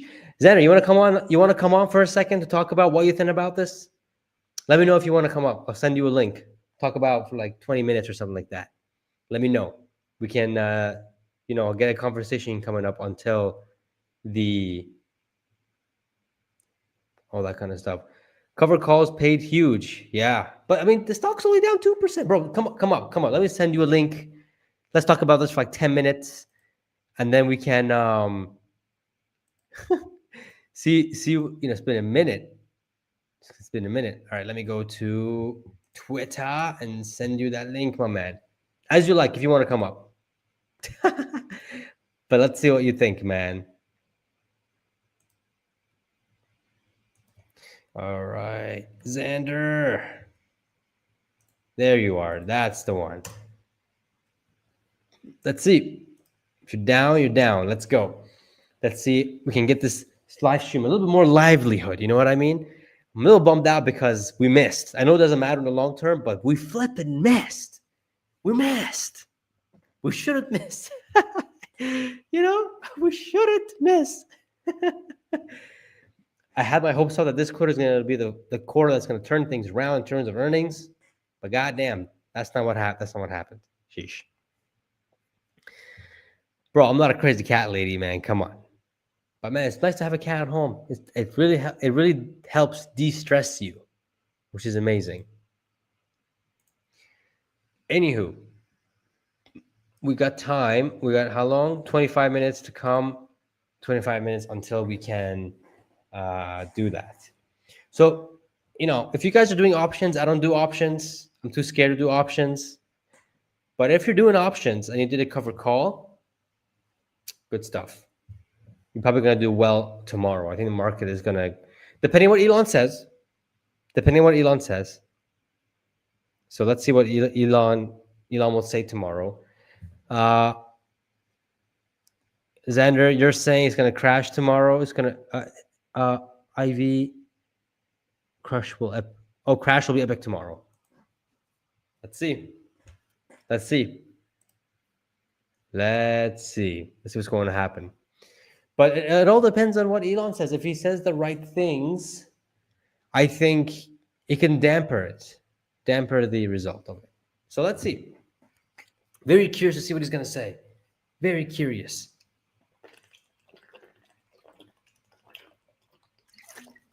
Thirsty like a fish, man. Oof, overall out of 10, man, I'm going to give it a 3, this earnings report. 4, fine, 4, because, record revenue and, what's it called? Record cash on hand and $5 billion in free of cash flow. This was cool. But the rest of it, operating costs too high, man. And 50 cents, that's been bugging me. But anyway, nonetheless, we're all long-term investors here. And we are going to forget about this quarter in the next few quarters, right? I just hope Q4 is going to be that good quarter. Like, I really want to see a beat in these things. We haven't, this is now the 4th quarter straight that Tesla's been missing. Yeah, 4th quarter straight, my man. That's not a good sheesh moment, but that one quarter that's gonna change everything is coming. I think that's coming very, very soon. FSN, bro, when is earnings? What time is the earnings? Bro, earnings already happened, man. I'll spoil it for you, though. Don't worry. 50 cents EPS. It was a miss, right? Record revenue. That was good. Net income was at GAAP was at 1.3 or 4. Non-GAAP are 1.7. Good news here, though. Record revenue. I think I said that. Energy profits for the first time in history over $1 billion. So that's good. We have cash flow being at $5 billion for the first time, which is good. Cash being almost at $42 billion, 41.6 to be exact. Cybercab is on schedule for mass production, volume production next year, as well as Optimus. That was interesting. And that's about it. Like, nothing wow about this quarter. Like, nothing wow about it. Yeah. They could have beat but chose not to because profits don't matter right now. It'll come. That's true as well. That is a true statement as well. Xander, $500 strike contracts paid, $1.20 at close. You're long-term investors. Stop it. 21 billion cars, 7 billion others, 21% of revenue coming from something else other than cars. Yes, but we must see robo-taxi revenue profit. But I think it's gonna happen end of next year or beginning of 2027. And right now there's only 15, I think, 15 to 20 robo-taxis, Model Ys. We need to see like 15,000, 150,000 of them on the road to see some impact. Heck, I think if Tesla has over like 5,000 of these on the road, things are going to be, market's going to react positively about this. Are they going to show any new cars or updates at today's earnings? No. unless there's some surprise, but I doubt it. I doubt there's gonna be any surprise that's gonna happen. What's this? Show comments on stage. This is new. Oh, that's new. That's cool. That's cool. Nice. Maybe I'll use that for other live streams for the next one that I go on. Nice. I can't wait. I can't wait to buy calls after the IV crush. What the heck is an IV crush? Like, I don't know these technical terms. You guys need to educate me on this. Like, what the heck is an IV crush or a 5 crush, right? 6 crush? I don't know. Yeah. Nonetheless, guys, let's see what happens with earnings. But if you guys want a buying opportunity, yeah, I'm getting DMs now. And I'm getting comments on my YouTube asking um if my price structure is still 575, and it still is. It still flipping is. You guys need to chill. It's still 575. And I ain't changing it. I ain't changing it. I ain't changing it. It's still 575. Yeah. Listen, man, you were hoping to rock it up. I was just hoping for a beat. I didn't care about the rocketing up part. I don't care about the stock price right now. I want the stock price to go down because I want to buy more stock. What I cared about in this earnings is that I just want to see a beat, man. I want to see a beat. Is that hard to ask? But, I guess it doesn't matter right now. No, wait, what, five? Keep dreaming, bro. Everyone keeps saying this. And when everything's rainbows and sunshine, they're saying, Pejjy, you're such a big bear. 575 should be at least 800. And then when it's red days, oh, Pejjy, 575, you're the biggest bear. Keep dreaming. I love it, but I'm keeping it. I'm not changing it. I'm not changing it, man. You guys can do whatever you guys want. Not even 500 in the year. Let's see. Honestly, it's HODL shares if you're a long-term investor and don't worry about the short-term movements. Facts. Absolutely.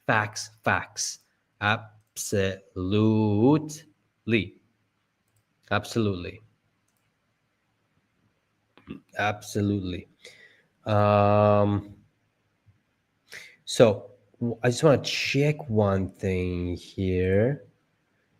While we wait until when is it going to start? Like less than 20 minutes now? Good stuff.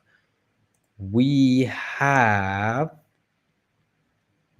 I just lost my train of thought. Anyways, respect for the conviction. Yeah, I mean, look, my conviction for Tesla is robo-taxis. I haven't even I mean, I didn't get into I didn't go long-term on Tesla for cars or even energy at that point. I just went in it for the robo-taxis. Once we see it scaling, then we're going to see some interesting things. That's what I'm saying. Implied volatility impacts the cost of contracts. That's why selling contracts pays so much. But if you're wrong, you're cooked. Right, Xander? If you're wrong, you're cooked. Come on, man. How long will you be live till? Well, I'm going to be live until after earnings. After earnings call, we'll go view it. We'll talk about that a little bit. And then I got to go to sleep after that because that's going to be like at 2 a.m. So, yeah. Don't be the gambler in casinos, be the casino. But I mean, Xander, this is why I want you to come up and talk to me here for a second. That's still being a gambler in a casino because you're still betting that stock's going to go down or up at a specific time or a date. And if you're wrong, you lose a whole bunch of money. And if you're right, you gain a whole bunch of money. That's pretty much a gambler, isn't it? Right? The call is less than, it's on the screen right here, actually. The screen is right here.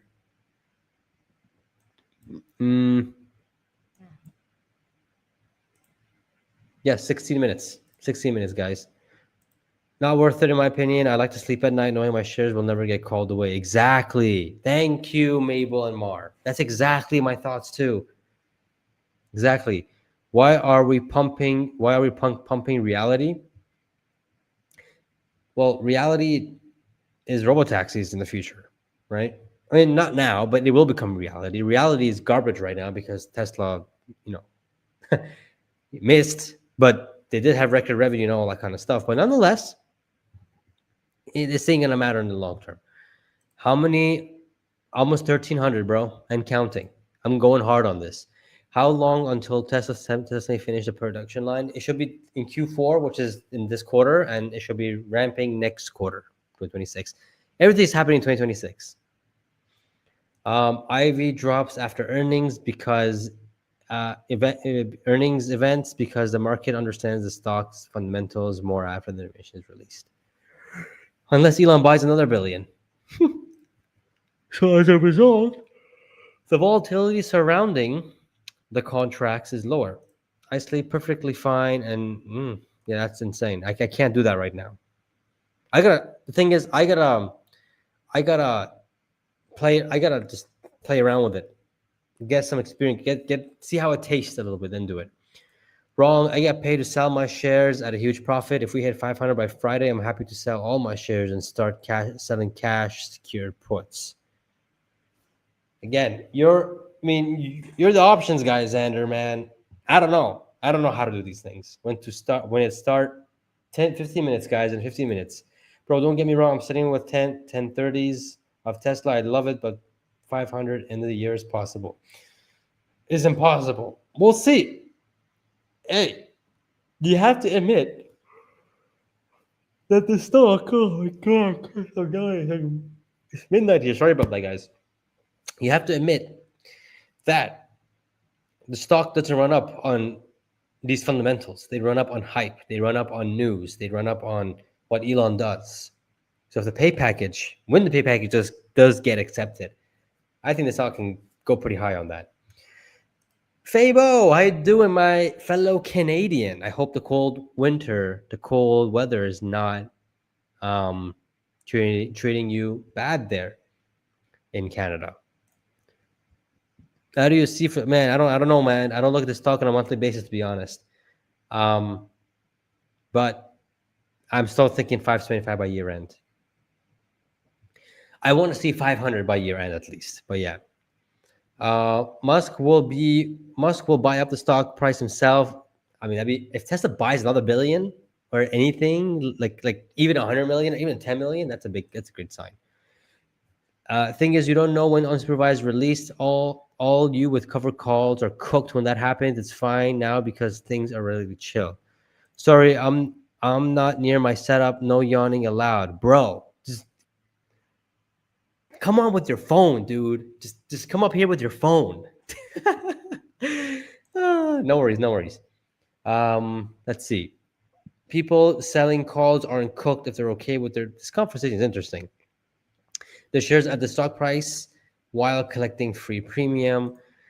When the last few times we missed quarterly earnings, what was the highest percentage increase we saw the next business day? Oh man, I'm not tracking this, but I think one went as high as 10%, and the other one went as high as 5%. Because Elon said, "Oh, foreign models are coming." Nothing has been derailed or anything. Do you think Elon's pay package will be approved? I don't think. I know it will be. And if you're voting against it, go sell your shares. But I know it will be. The shareholder value here is insane. You'd be dumb to vote against it. I'm sure everyone here watching here is voting for it.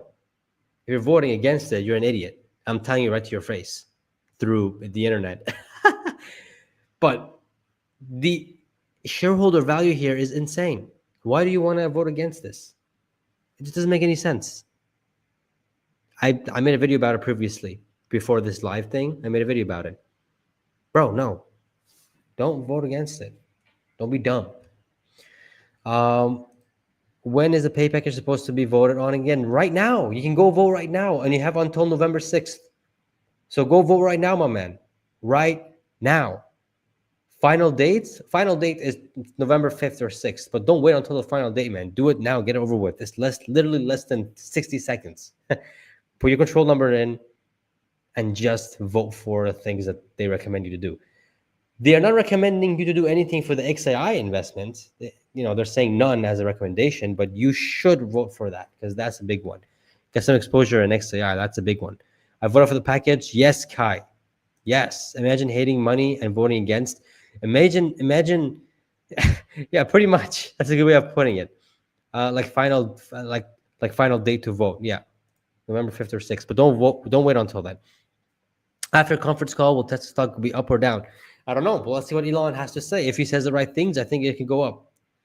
How do we vote on this package? I was on my broker's website. None of the questions were about his pay package. No, you have to contact your brokers. Scott, listen to me.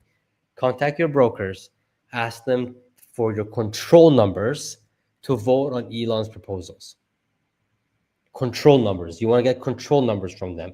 Then you want to go to proxyvote.com and vote there. Put your control numbers there and vote there. It's as simple as that. If they haven't given you your control numbers, check your email, check your junk, check your spam if you haven't gotten that. And if you haven't gotten that, contact your broker, say, give me my control numbers to vote on my shares. That's it. First generation production lines for Optimus are being installed. Yeah, this is big. I covered this, Xander. This is big. This was one of the big ones. But being volume produced for whom? Who are they going to sell it to? Right? I want to see robotaxi being increased in volume. Why is everybody sleeping on Tesla Energy? So good. Yeah, I know. No, that was one of the big positives. 3.5 billion in profits and almost 1.1 billion in revenue, in gross profits. Exactly what I pretty much estimated. On point. I'm not feeling 525 in a year, bro. Bro, it doesn't matter what you feel. Most people didn't feel the same way 6 months ago. Then they felt it 2 weeks ago, 2 months ago. Now they're not feeling it. Now you're not feeling it because you're feeling it, saying that, oh, because they missed and it's not going to see. Stock market, Tesla, the thing with Tesla, man, it doesn't go up based on fundamentals. Right now, the stock is only down 2% on a very bad earnings. Market doesn't care about this stuff. They care about what Elon has to say and what they're being promised to be delivered. That is what's important. And if when Elon pay package does get approved, I think the stock's going to go up big time. I think Q4 is going to be really good, and other things in between. So, feelings are feelings. Gotta look a little forward. It may not happen, but I'm pretty sure we'll hit it. Are you going to stream Elon speaking? Yes, that's what I'm waiting for. So I think, and that's going to happen in less than 8 minutes. So be ready, guys. Be flipping ready. All right. I lost all you. Wow. Okay, there we go. So I happy to be with 475. Let's see. The experts claim the price was going to boom. Elon better put on a show. Let's see what happens. Elon's going to pump this stock hard tonight. That'd be insane if they do. That's why it's hard. It's hard to bet against Elon at these times because he may come out and say something really good and F your puts, man. Yup, indeed. Are you ever coming to the US? I really do want to come, man. Next summer or this summer coming up. Hopefully. I was planning to come last summer, but that didn't happen. But when I come in the US, I'll be going to Texas, California, drive through Nevada, do a nice tour. I really want to visit the US. I really, and live there one day too, because it is a land of opportunities. If you could support only one person to help this world at a better place, who is it? Elon is Bruce Wayne on steroids. Sheesh. Elon, if robotaxi reaches the level of Waymo, what do you mean? Tesla robotaxi is far exceeded Waymo. Much more than Waymo.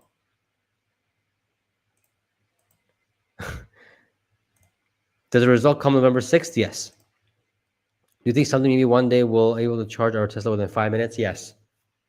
I think version 5, version 6 supercharger, I think that's going to be within 10 minutes.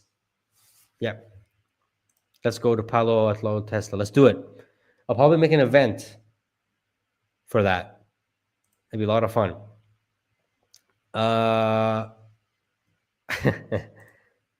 Any prediction about what's Elon going to say? Any surprises you think? Man, that's a good question, dude. I don't know. Any surprises? I think what the earnings report says is what he's going to say, but I think he's going to say the normal things like Tesla's going to become the world's most valuable company. I can see it happening 5 to 10 years from now, something like that. Maybe if he says Cybercab with steering wheel and pedal, but I don't know about that. That one is a bit tricky. I don't think they want to put the steering wheel and pedal. I mean, if they did, I'd take my money right now. I want to buy it right now. That thing is an amazing looking car. But overall, I'm not. I'm just expecting. I just want Elon to reassure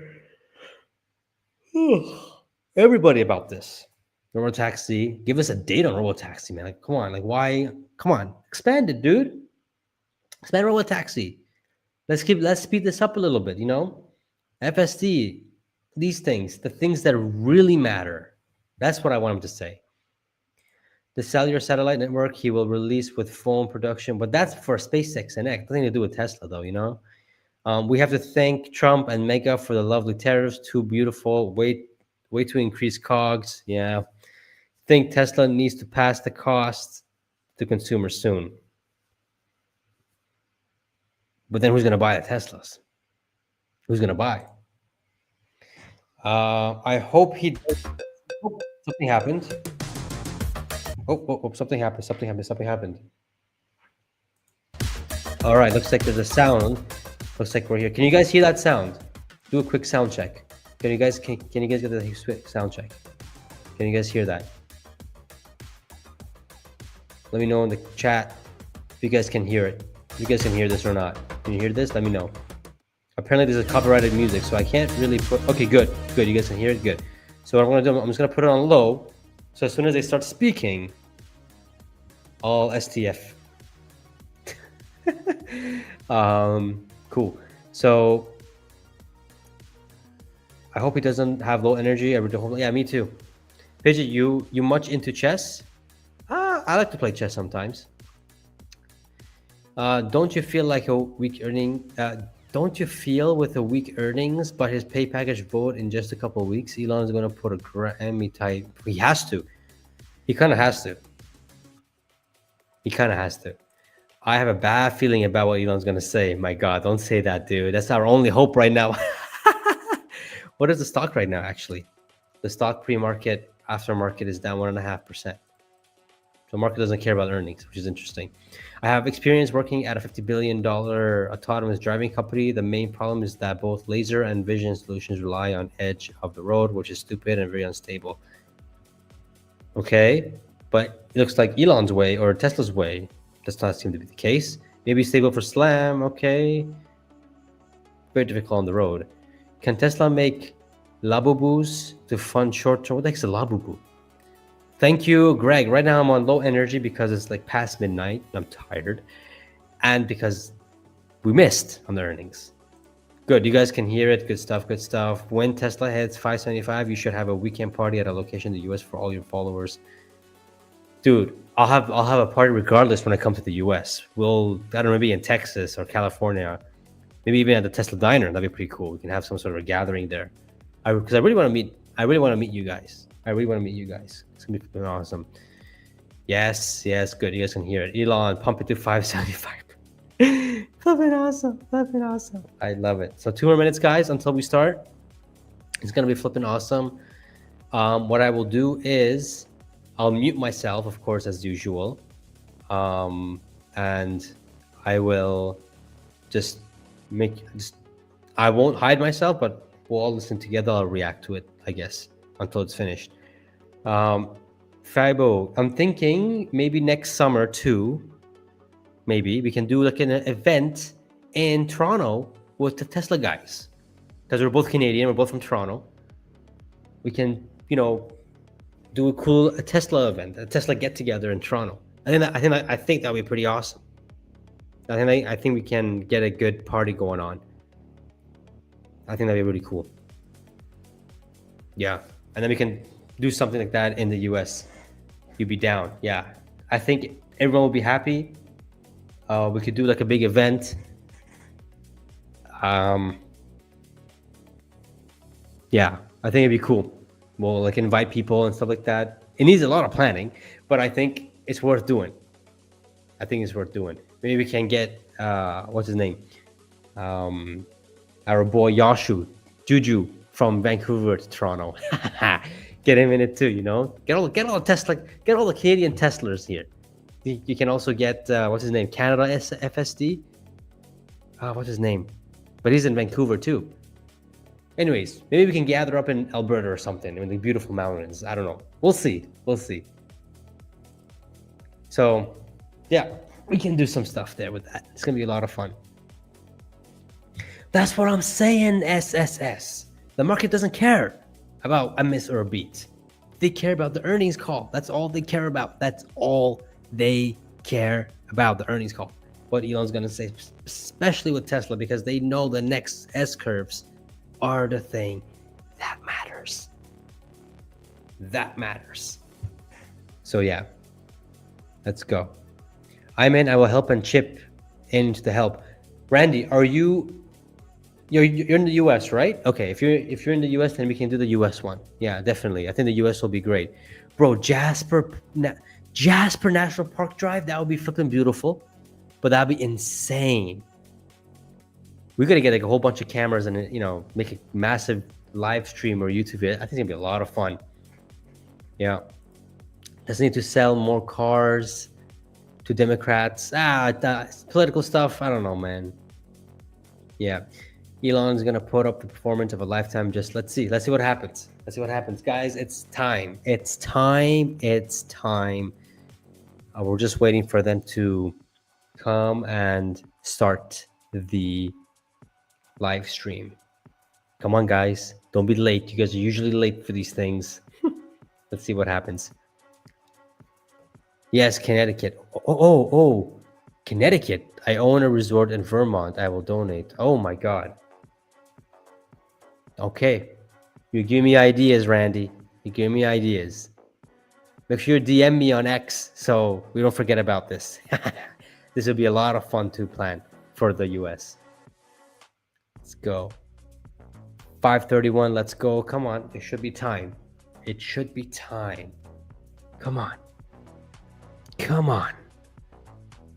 Where are you guys, man?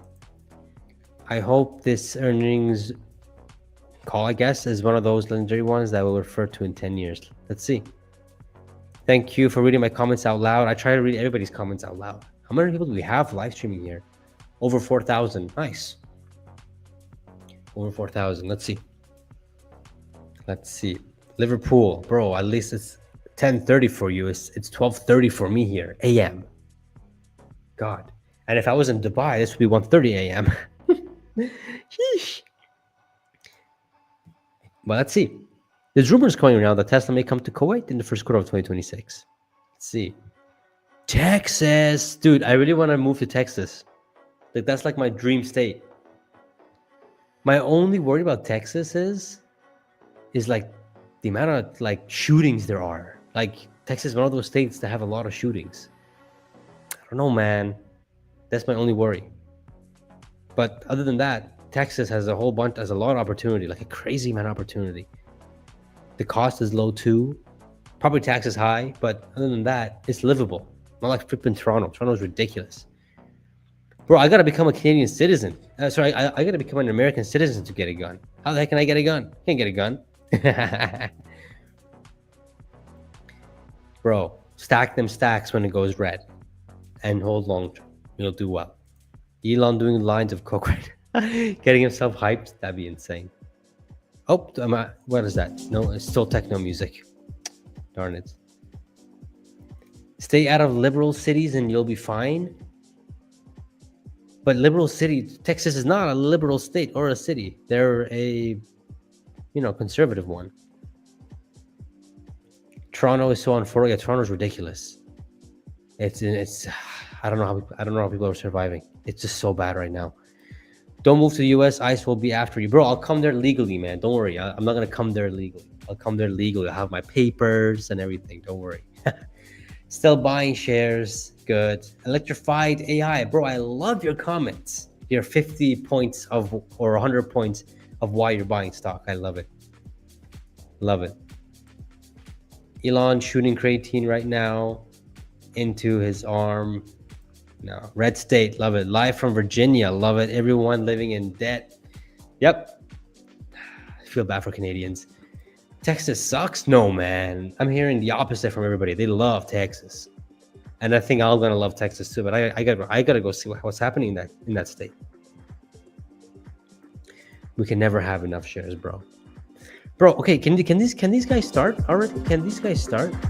My God, they will still take you. You look Mexican, bro. What do you mean? I look Mexican? I don't look Mexican. Do I look Mexican? That's crazy. No worries. I'll have my paper showing that, bro. I'm not Mexican, man. A Mexican don't talk like this. I don't talk like a Mexican either. Texas rocks Zito. Wales loaded 100 million calls for 2028 900. I want to see 900 next year, bro. I don't want to see 900 by 2028, bro. Texas food is fire, according to Charles Bakery. They have big old woman in Santiano, though. What do you think about shorting Tesla through earnings and then buying? Man, I don't know. I don't never short a Tesla. I never shorted Tesla. Texas, everything's bigger. I love Texas. Yeah. I love things that are big. It should be good. Call bullish. I think so too. I love like an ice victim, bro. What are you talking about? Oh, and we're starting. Let's just start with this. My name is Travis Axelrod, Here we Head go. of Investor Relations, and I'm joined today by Elon Musk, Vaibhav Taneja, and a number of other executives. Our Q3 results were announced at about 3 p.m. Central Time in the update deck we published at the same link as this webcast. During this call, we will discuss our business outlook and make forward-looking statements. These comments are based on our predictions and expectations as of today. Actual events or results could differ materially due to a number of risks and uncertainties, including those mentioned in our most recent filings with the SEC. We urge shareholders to read our definitive proxy statement, which contains important information about the matters we voted on at the 2025 annual meeting. During the question and answer portion of today's call, please limit yourself to one question and one follow-up. Please use the raise hand button to join the question queue. Before we jump into Q&A, Elon has some opening remarks. Elon? Thank you. We're at a critical inflection point for Tesla and our strategy going forward as we bring AI into the real world. I think it's important to emphasize that Tesla really is the leader in real world AI. No one can do what we can do with real world AI. I have pretty good insight into AI in general. I think that Tesla has the highest intelligence density of any AI out there in the car, and that is only going to get better. And we're really just at the beginning of scaling at a quite massively full self-driving and robotaxi, and fundamentally changing the nature of transport. I think people just don't quite appreciate the degree to which this will take off. Where it's honestly, it's going to be like a shockwave. So it's a because the cars are all out there. We have millions of cars out there that, with a software update, become full self-driving cars, and we're making a couple million a year. And in fact, with the advent of with what we see now as a clarity on achieving full self-driving, unsupervised full self-driving, I should say, I feel confident in expanding Tesla's production. So that is our intent, to expand as quickly as we can our future production. So I was reticent to do that until we had clarity on achieving unsupervised full self-driving. But at this point, I feel like we've got clarity, and it makes sense to expand production as fast as we reasonably can. We're also making huge impact on the energy sector with battery storage. So with both the Powerwall and especially with the Megapack, we are dramatically improving the ability to generate more energy from the grid. So let me sort of talk a little bit about that, which is, if you look at total U.S. energy capability, for example, there's roughly a terawatt of continuous power available in the US, but the average usage over a 24-hour cycle is only half a terawatt because of the big difference between day and night usage. If you buffer the energy with batteries, you can effectively double the energy output of the United States just with batteries, building no incremental power plants. And it's very difficult to build power plants. So they take a long time. There's a lot of permitting, and it's not an industry that's used to moving fast. So we see the potential there for Tesla battery packs to greatly improve the energy output per year for any given grid, US or otherwise. We're also on the cusp of something really tremendous with Optimus, which I think is likely to be, or has potential to be, the biggest product of all time. And it's a difficult project, and it's worth noting that it's not like it's just automatic. I'm unaware of any robot program by Ford or GM or any by US sort of car companies. People I think maybe think of Tesla as a car company. We mostly make cars and battery packs, but so it's not like it's not just like an obvious fall off a log thing to make Optimus, but we do have the ingredients of real world AI and exceptional electrical and mechanical engineering capabilities and the ability to scale production, which I don't think anyone else has all of those ingredients. So yeah, with version 14 of the of self-driving, which you can see the reactions of people online. They're quite amazed.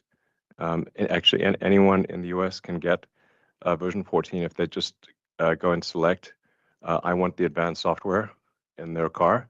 So if you're listening right now and you'd like to try it out, just go in settings and say, I want the advanced software, and you will get version 14. Yeah, so on the Megapack front, we unveiled Megablock, Megapack 3. We also have exciting plans for Megapack 4.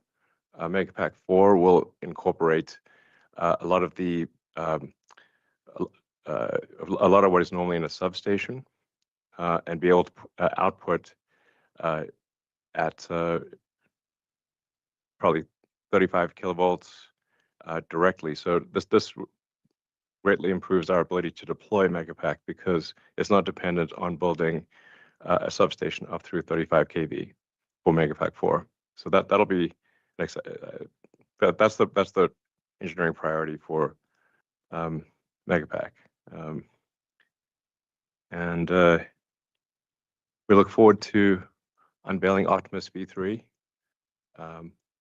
Probably in Q1. I think it'll be ready for to show off, and that I think is going to be quite remarkable. It won't even seem like a robot. It'll seem like a person in a robot suit, which is kind of how we started off with Optimus.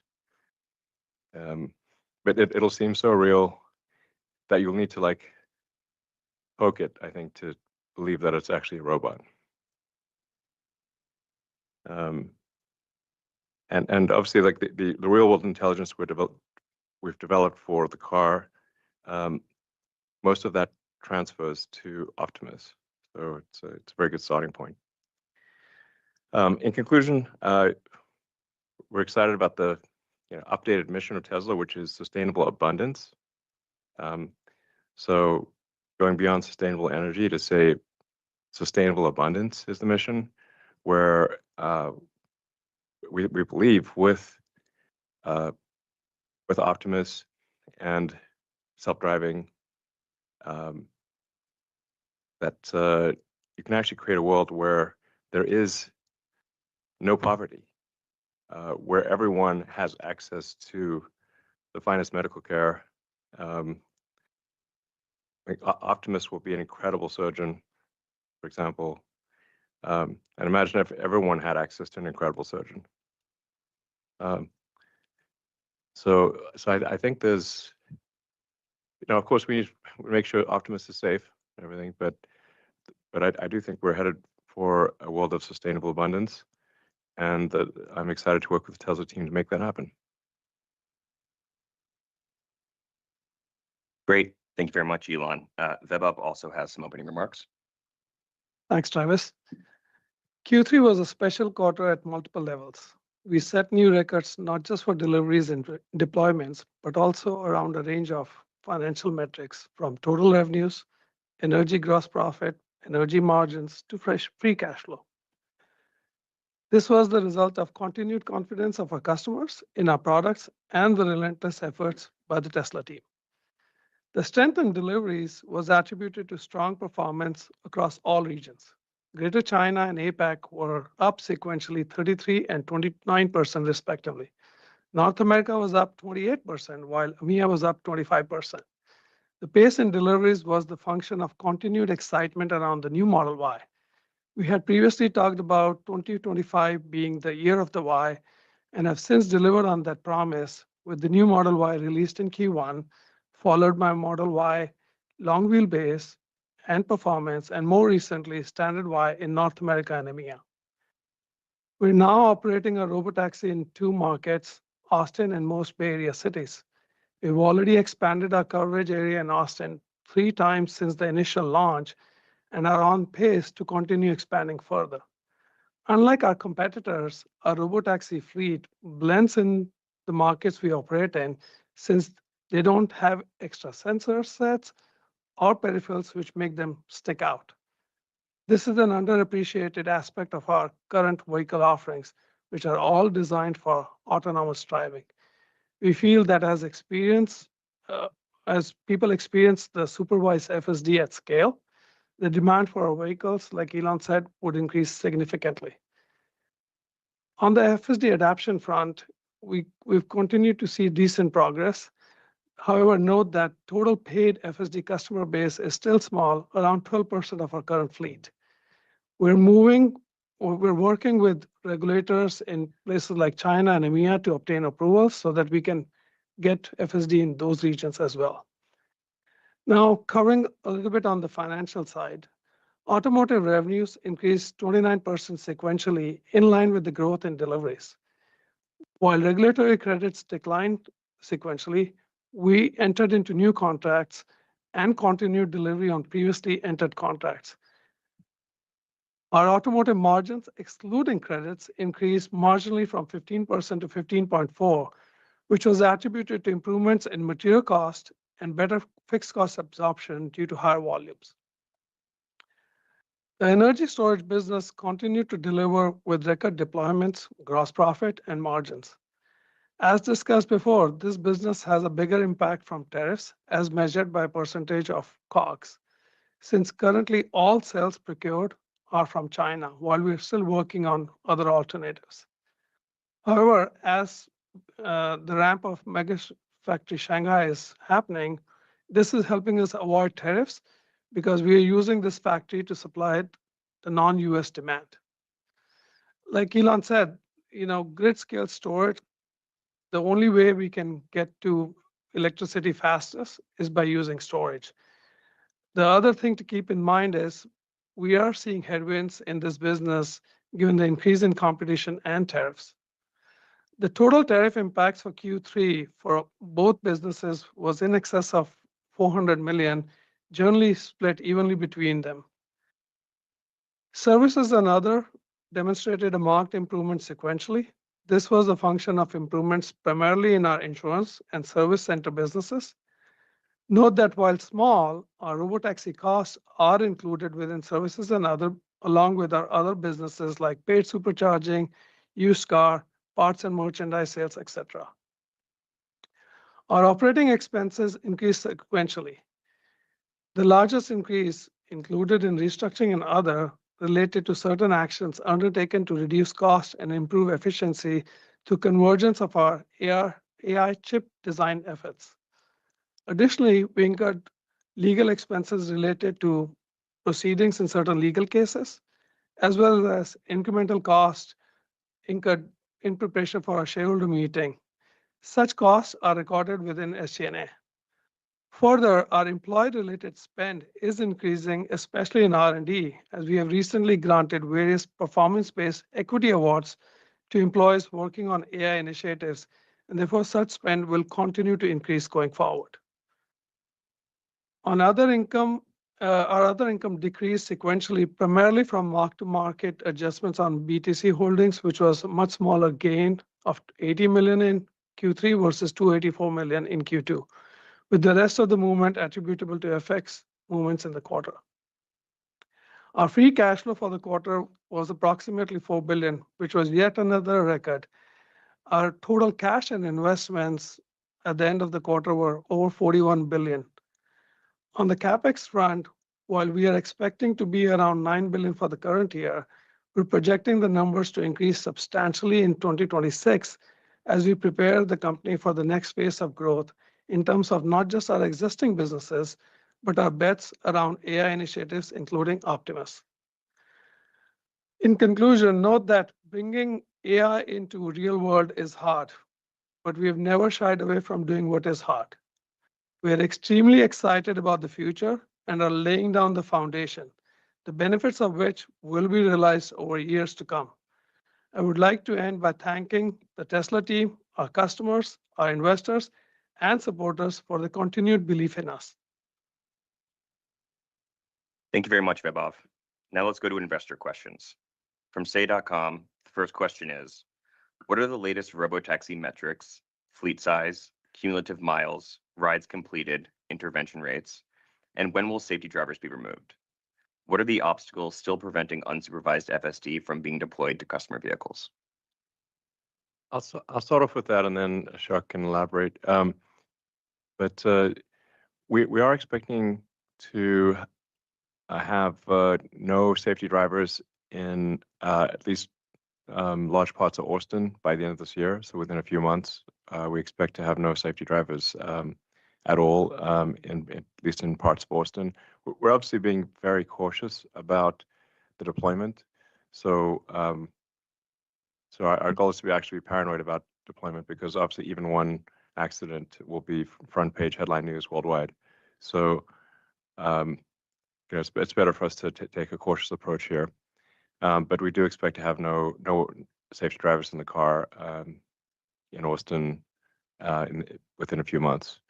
I think that's perhaps the most important data point. And then we do expect to be operating robotaxi in, I think, about 8 to 10 metro areas by the end of the year. It depends on various regulatory approvals. But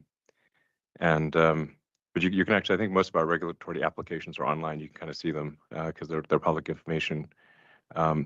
But we expect to be operating in Nevada and Florida and Arizona by the end of the year. Ashok? Yeah. We continue to operate our fleet in Austin without anyone in the driver's seat. And we have covered more than 250,000 miles with that. And then in the Bay Area, where we still have a person in the driver's seat because of the regulations, we crossed more than 1 million miles. And we continue to see that the fleet, robotaxi fleet, works really well. Customers are really happy, and there's no notable issues. On the customer side, customers have used FSD Supervised for a total of 6 billion miles as of yesterday. So that's like a big milestone. And overall, the safety continues to be very good. And as Elon mentioned, we are on track to remove the person from inside the car altogether, starting with Austin. Great. The next question is, what is the demand and backlog for Megapack, Powerwall, solar, or energy storage systems? With the current AI boom, is Tesla planning to supply power to other hyperscalers? Thanks. Demand for Megapack and Powerwall continues to be really strong into next year. We received very strong positive customer feedback on our Megablock product, which will begin shipping next year out of Houston. And we're seeing remarkable growth in the demand for AI and data center applications as hyperscalers and utilities have seen the versatility of the Megapack product to increase reliability and relieve grid constraints, as Elon was talking about. We've also seen a surge in residential solar demand in the US due to policy changes, which we expect to continue into the first half of 2026 as we introduce the new solar lease product. And we also began production of our Tesla residential solar panel in our Buffalo factory, and we will be shipping that to customers starting Q1. The panel has industry-leading aesthetics and shade performance and demonstrates our continued commitment to US manufacturing. Great. Thank you, Mike. Unfortunately, the next question is related to future products. This is not the appropriate venue to cover that, so we're going to have to skip it. The question after that is, what are the present challenges in bringing Optimus to market, considering app control software, engineering hardware, training general mobility models, training task-specific models, training voice models, implementing manufacturing, and establishing supply chains? Yeah, I mean, bringing Optimus to market is an incredibly difficult task. To be clear, it's not like some walk in the park. At some point, I mean, actually, technically, Optimus can walk in the park right now. We do have Optimus robots that walk around our offices at our engineering headquarters in Palo Alto, California, basically 24 hours a day, 7 days a week. So any visitors that come by, you actually you can stop one of the Optimus robots and ask it to take you somewhere, and it'll literally take you to that meeting room or that location in the building. So I don't want to downplay the difficulty of Optimus. It's an incredibly difficult thing, especially it's difficult to create a hand that is as dexterous and capable as the human hand, which is the human hand is an incredible thing. That the more you study the human hand, the more incredible you realize the human hand is, and why you need 4 fingers and a thumb, why the fingers have certain degrees of freedom, why the various muscles are of different strengths, the fingers are of different lengths, and it turns out actually that those are all there for a reason, and so making the hand and forearm, because most of the actuators, just like the human hand, are actually primarily in your forearm. The Optimus hand and forearm is an incredibly difficult engineering challenge. I'd say it's more difficult than the rest from an electromechanical standpoint. The forearm and hand is more difficult than the entire rest of the robot. But really, in order to have a useful generalized robot, you do need an incredible hand, and then you need the real world AI, and you need to be able to scale up that production to have it be relevant, because it's not relevant if it's just a few hundred robots. But so you need to be able to make Optimus robots at volumes comparable to vehicles, if not significantly higher. So if you're trying to make 1 million of something per year, trying to make 1 million Optimus robots per year, that manufacturing challenge is immense, considering that the supply chain doesn't exist. So with cars, you've got an existing supply chain. With computers, you've got an existing supply chain. With a humanoid robot, there is no supply chain. So in order to manufacture that, Tesla actually has to be very vertically integrated and manufacture very deep into the supply chain, manufacture the parts internally, because there just is no supply chain.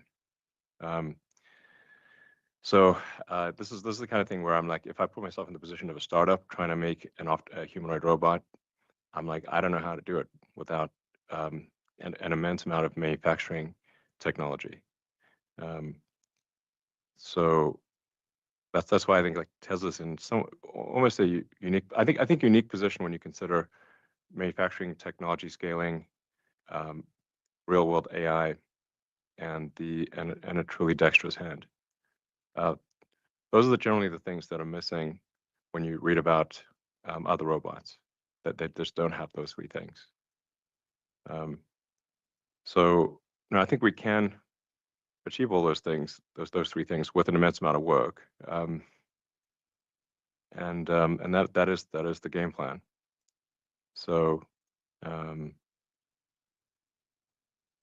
my fundamental concern with regard to how much voting control I have at Tesla is, if I go ahead and build this enormous robot army, can I just be ousted at some point in the future? That's my biggest concern. If that is really the only thing I'm trying to address with this. So it's called compensation, but it's not like I'm going to go spend the money. It's just, if we build this robot army, do I have at least a strong influence over that robot army? Not control, but a strong influence. That's what it comes down to in a nutshell. Like, I don't feel comfortable building that robot army if I don't have at least a strong influence. Great, thank you. We've already covered robotaxi expansion. Unfortunately, the question after that is another future product question, so we're going to have to skip that. The next one, though, is, can you update us on the $16.5 billion Samsung chip deal in Taylor? Given the importance of semiconductors to autonomy in Tesla's AI-driven future, what gives you confidence Samsung can fulfill AI6 at Tesla's timelines and achieve relatively better yields and cost versus TSMC? Okay, so I'm gonna give quite a long answer to this question because I have to unpack this question and then answer the unpacked version. So first of all, I have nothing but great things to say about Samsung. They're an amazing company, and Samsung, it is worth noting, does manufacture our AI4 computer and does a great job doing that. Now with the AI5, and here's I need to make a point of clarification relative to some comments I've made publicly before, which is, we're actually going to focus both TSMC and Samsung initially on AI5. So the AI5 chip design by Tesla is, I think it's an amazing design. I have spent almost every weekend for the last few months with the chip design team working on AI5, and I don't hand out praise easily, but I have to say that I think the Tesla chip team is really designing an incredible chip here. This is, by some metrics, the AI5 chip will be 40 times better than the AI4 chip. Not 40%, 40 times.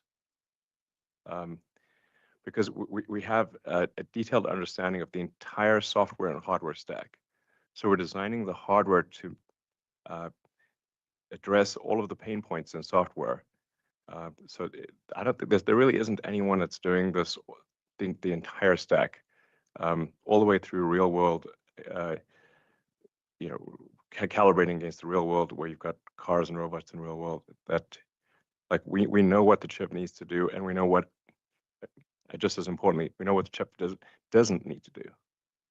To sort of give you some examples here, with the AI5, we deleted the legacy GPU, or the traditional GPU, which is it's in AI4, but AI5 does not have.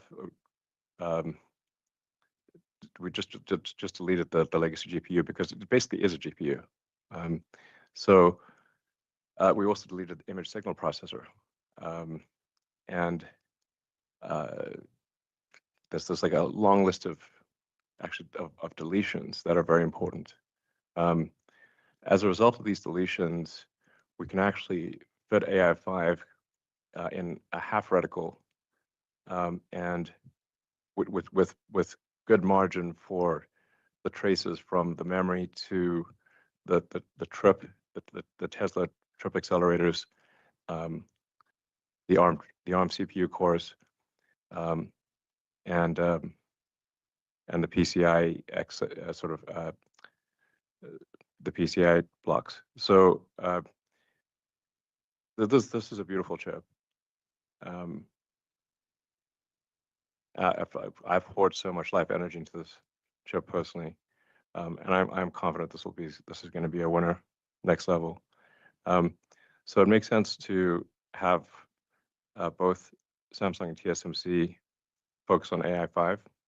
And so even like technically the Samsung fab has slightly more advanced equipment than the TSMC fab. These will both be made in the U.S. That in one TSMC in Arizona, Samsung in Texas, but it's we're going to make, starting off, just to be confident of having our goal, explicit goal, is to have an oversupply of AI5 chips. Because if we have too many AI5 chips for the cars and robots, we can always put them in the data center. So we already use AI4 for training in our data center. So we use a combination of AI4 and NVIDIA hardware. We're not about to replace NVIDIA, to be clear, but we do use both in combination, AI4 and NVIDIA hardware, and the AI5 excess production we can always put in our data centers. NVIDIA keeps improving. The challenge that they have is that they've got to satisfy a large range, a lot of requirements from a lot of customers, but Tesla only has to satisfy requirements from one customer. That's Tesla. That makes the design job radically easier and means we can delete a lot of complexity from the chip. I can't emphasize how important this is. So like when you look at the various logic blocks in the chip, as you increase the number of logic blocks, you also increase the interconnections between the logic blocks. So you can think of it like there's just highways. Like how many highways do you need to connect the various parts of the chip?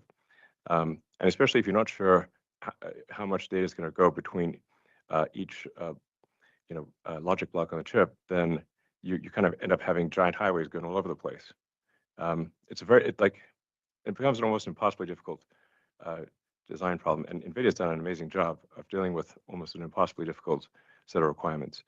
But in our case, we're going for radical simplicity, and the net effect is that I think AI5 will be the best performance per watt, maybe by a factor of 2 or 3, and the best performance per dollar for AI, maybe by a factor of 10.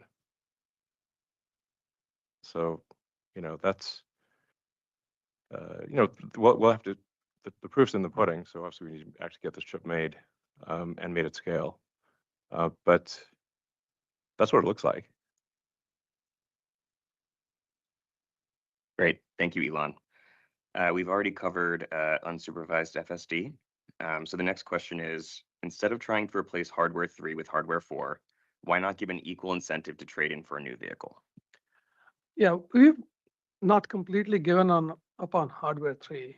However, over the last year, we've offered the customers the option to transfer FSD to their new vehicle, which at times we've been running some promotions. If they got FSD, they can get better preferential rates. So we've been definitely taking care of this, but we do want to solve autonomy first, and then we'll come back with a way to take care of these customers. These customers are very important. They were the early adapters. For what it's worth, my daily commuter is a hardware 3 car, which I use FSD on a daily basis. So we will definitely take care of you guys. Great. Thank you. In addition, once the V14 release series is fully done, we are planning on working on a V14 Lite version for hardware 3, probably expected in Q2 next year. Awesome. Thanks, Ashok. Alrighty. Our final question from Say is, how long until we see self-driving Tesla semi-trucks? And could you see this technology replacing trains? Yeah, so I guess I'll start with that in terms of the production plan and schedule. So the factory is going on schedule. We've completed the building and are installing the equipment now. We've got our fleet of validation trucks driving on the road. We'll have larger builds towards the end of this year, and then our first online builds in the first part of next year, ramping into the Q2 timing with real volume coming in the back half of the year. So that's going quite well, and that's the first step to obviously getting autonomous trucks on the road. In terms of trains, they're really great for long point-to-point deliveries. They're super efficient, but that last mile, the load unload, can be better served for shorter distances with autonomous semis, and that would be great. And so we do expect that to probably shift as we, really, as Elon said, change the way transportation is considered. And so we're looking forward to that timeline. And Ashok, I know you can take the full self-driving part. Currently, the team is super focused on solving for passenger vehicle autonomy. That said, the same technology will extend quite easily to the semi-truck once we have a little bit of data from the semi-trucks. Great. And now we will move over to analyst questions. The first question comes from Emmanuel at Wolf. Emmanuel, please go ahead and unmute yourself. Great. Thanks so much. Hi, everybody. So, Elon, you talked about expanding production of vehicles as fast as possible now that you have confidence in the unsupervised autonomy. How should we think about that in the context of your existing capacity of 3 million units? Is that where you're hoping to get volume to? What sort of timeline are we talking about? And would this require some level of boosting or incentivizing demand? Like, would this basically be prioritizing volume over near-term profitability given the longer-term opportunity? Well, our capacity isn't quite 3 million, but it will be 3 million at some point. Aspirationally, it could be 3 million within. We could probably hit an annualized rate of 3 million within 24 months, I think, maybe less than 24 months. Bearing in mind, there's an entire supply chain, a vast supply chain that's got to also move in tandem with that. But we're gonna expand production as fast as we can, and as fast as our suppliers can sort of keep up with it. And then we're going to think about where do we build incremental factories beyond that. The single biggest expansion in production will be the Cybercab, which starts production in Q2 next year. That's really a vehicle that's optimized for full autonomy. It, in fact, does not have a steering wheel or pedals, and is really an engineering optimization on minimizing cost per mile, for fully considered cost per mile of operation. So that's for our other vehicles, they still have a little bit of the horseless carriage thing going on, where obviously if you've got steering wheels and pedals and you're designing a car that people might want to go do fast acceleration and tight cornering, like high performance cars, then you're going to design a different car than one that is optimized for a comfortable ride, but doesn't expect to go past sort of 85 or 90 miles an hour, and it's just aiming for a gentle ride the whole time. That's what Cybercab is. So it's. Do I think we'll sacrifice margins? I don't think so. I think the demand will be pretty nutty. Here's the killer app. Really, what it comes down to is, can you text it? Can you text while you're in the car? And if you tell someone, yes, the car is now so good, you can be on your phone and text the entire time while you're in the car. It's anyone who can buy the car will buy the car. And a story. That's what everybody wants to do. In fact, not everyone wants to. They do that, and that's why, in fact, the reason you've seen there's been an uptick in accidents, pretty much worldwide, is because people are texting and driving. Autopilot actually dramatically improves the safety here, because if somebody's looking down at their phone, they're not driving very well. So that's really the game changer, and we do see, like, at this point, I feel, essentially 100% confident. I say not essentially, 100% confident that we can solve unsupervised full self-driving at a safety level much greater than human. So we've released 14.1. We've got a technology roadmap that's, I think, pretty amazing. We'll be adding reasoning to the car. Our world simulator for reinforcement learning is pretty incredible. When you see it, the Tesla reality simulator, you can't tell the difference between the video that's generated by the Tesla reality simulator and the actual video. It looks exactly the same. So that allows us to have a very powerful reinforcement learning loop to further improve the Tesla AI. We're going to be increasing the parameter count by an order of magnitude. That's not in 14.1. There are also a number of other improvements to the AI, just that are quite radical. So this car will feel like it is a living creature. That's how good the AI will get with the AI4 computer. This is before AI5, and then AI5, like I said, is by some metrics 40 times better. Let's just say safely, it's a 10x improvement. So it might almost be too much intelligence for a car. I do wonder, like, how much intelligence should you have in a car? It might get bored. Actually. And then one of the things I thought, like, well, if we got all these cars that maybe are bored, well, while they're sort of, if they are bored, we could actually have a giant distributed inference fleet and say, like, well, if they're not actively driving, let's just have a giant distributed inference fleet. At some point, if you've got like tens of millions of cars in the fleet, or maybe at some point 100 million cars in the fleet, and let's say they had at that point, like, I don't know, a kilowatt of inference capability of, high performance inference capability. That's 100 gigawatts of inference distributed with power and cooling with cooling and power conversion taken care of. So that seems like a pretty significant asset. Great. Thanks, Elon. The next question comes from Adam from Morgan Stanley. Adam, please feel free to unmute yourself.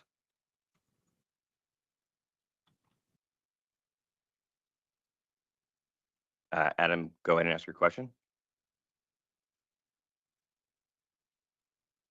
Seems like we might be having some audio issues with Adam, so we'll come back to you. The next question will then come from Dan from Barclays.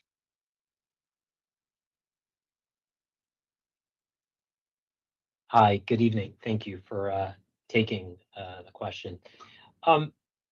Elon, I know that Tesla is really focused on, with Master Plan 4, bringing AI into the physical world. And I think we've seen over the past, this willingness for Tesla to engage and go into new markets, new TAMs. So when you think about the growth prospects, how do we define the areas that are really within Tesla's core competency versus where do you draw the line for markets or AI applications that are outside of Tesla's core competency? Actually, I'm not sure what you mean by AI applications outside of Tesla's core competency. But I mean, we didn't have any of these core competencies when we started, So it's like we had zero core competencies, total competency of zero, actually. So I mean, you can think of Tesla as, like, I don't know, a dozen startups in one company. And I've initiated every one of those startups. So it's we didn't used to make battery packs, so stationary battery packs, but now we do. We make them for the home, make them for utility scale with Powerwall Megapack. We created the supercharger network globally. No one else has created a global supercharger network. In fact, that North American supercharger network is so good that basically every other manufacturer in North America has converted to our standard, and uses the Tesla supercharger network. But if it was so easy, why don't they just do it? And the chip design team started that from scratch. The Tesla AI software team was started from scratch. I literally just say, hey, we're going to start this thing. I post it on Twitter, now X, and then join us if you'd like to build it.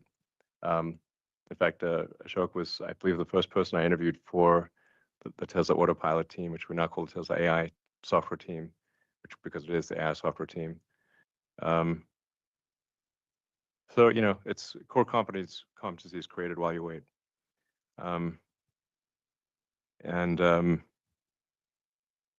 Optimus at scale is the infinite money glitch. It's like it's difficult to express the magnitude of, like, if you've got something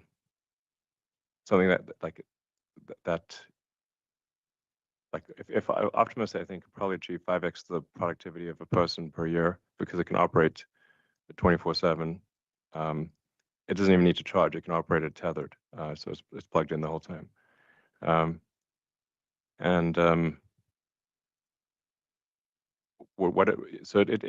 why I call it like a future of sustainable abundance, where working will be optional. There's a limit to how much AI can do in terms of enhancing the productivity of humans, but there is not really a limit to AI that is embodied. That's why I call it the infinite money glitch. I mean, one thing which I'll further add is, I mean, people forget, like, our first iteration of Autopilot was 10 years back. So, Elon had started this way back in the day. We got the tweets to prove it. Exactly. And then even on the Optimus side, right, as much as people think, okay, this is a new thing, I still remember, was it 4+ years back, we were in a finance meeting with Elon, and Elon said, hey, our car is a robot on wheels. And that's where we started developing. In fact, most of the engineering team, which is working on Optimus, has come from the vehicle side. And that's why, when we talk about manufacturing prowess, we have the wherewithal, because the same engineers who worked back in the day on drive units are working on actuators now. So that's where we can do, if there is any company which can do it at scale, that is going to be us. But we also have actually added a lot of new engineers as well to the team. So there's actually a lot of the credit for the Optimus engineering is actually also new engineers, many of them that are just out of college, actually. Yeah. So the Optimus engineering team is a very talented engineering team. I'd say, like, wow, actually. So,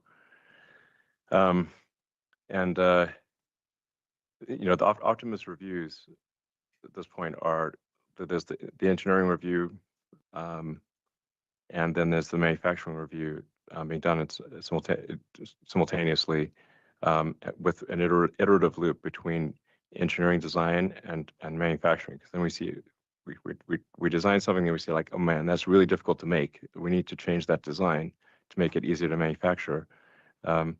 So we made radical improvements to the design of Optimus while increasing the functionality, but making it actually possible to manufacture. Like, I'd say Optimus 2 is almost impossible to manufacture, frankly. But to Vaibhav's point, we've gone from a person in a robot outfit to what people have seen with Optimus 2.5, where it's doing kung fu. It was like Optimus was at the Tron premiere, doing kung fu, just out in the open, like with Jared Leto. Like, there wasn't nobody was controlling it. It was just doing kung fu with Jared Leto, at the Tron premiere. You can see the videos online. Actually, the funny thing is, like, a lot of people walked past it thinking it was just a person, even though with Optimus 2.5, you can see that it has a waist that's 3 inches wide, which is obviously not a human. So the movements were so human-like that a lot of people didn't realize they were looking at a robot. So, and what I'm saying is like Optimus 3 will be a giant improvement on that, animated scale. But like I said, a very difficult thing. The Optimus sort of engineering and manufacturing reviews, and there's the Friday night meeting with Optimus, which sometimes goes till midnight, and then my Saturday meeting is the Saturday afternoons with the AI 5 chip design team. So those two things are crucial to the future of the company. Great. And Dan, did you have a follow-up?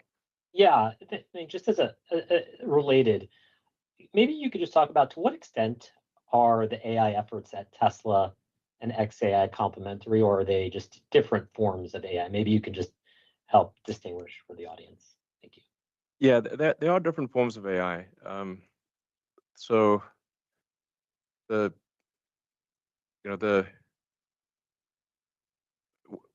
xAI, so Grok is like a giant model that you could not possibly squeeze Grok onto a car. That's for sure. It is a giant beast of a model. It's with Grok, it's trying to solve for artificial general intelligence with a massive amount of AI training compute and inference compute. So, for example, for Grok 5 will actually only run effectively on a GB300. That's how much of a beast that Grok 5 is. Whereas Tesla's, models are, I don't know, maybe about less than 10% the size, maybe closer to 5% the size of Grok. So yeah, they're really coming at the problem from very different angles. xAI and Grok are they're competing with Google Gemini and OpenAI ChatGPT and that kind of thing. And some of it's complementary. I mean, for example, for Grok Voice, being able to interact with Grok in the car is cool. Grok for Optimus voice recognition and voice generation is Grok, so that's helpful there. But they are coming at it from kind of opposite ends of the spectrum. Alrighty. Adam, let's give it another try. When you're ready, please unmute yourself for the next question.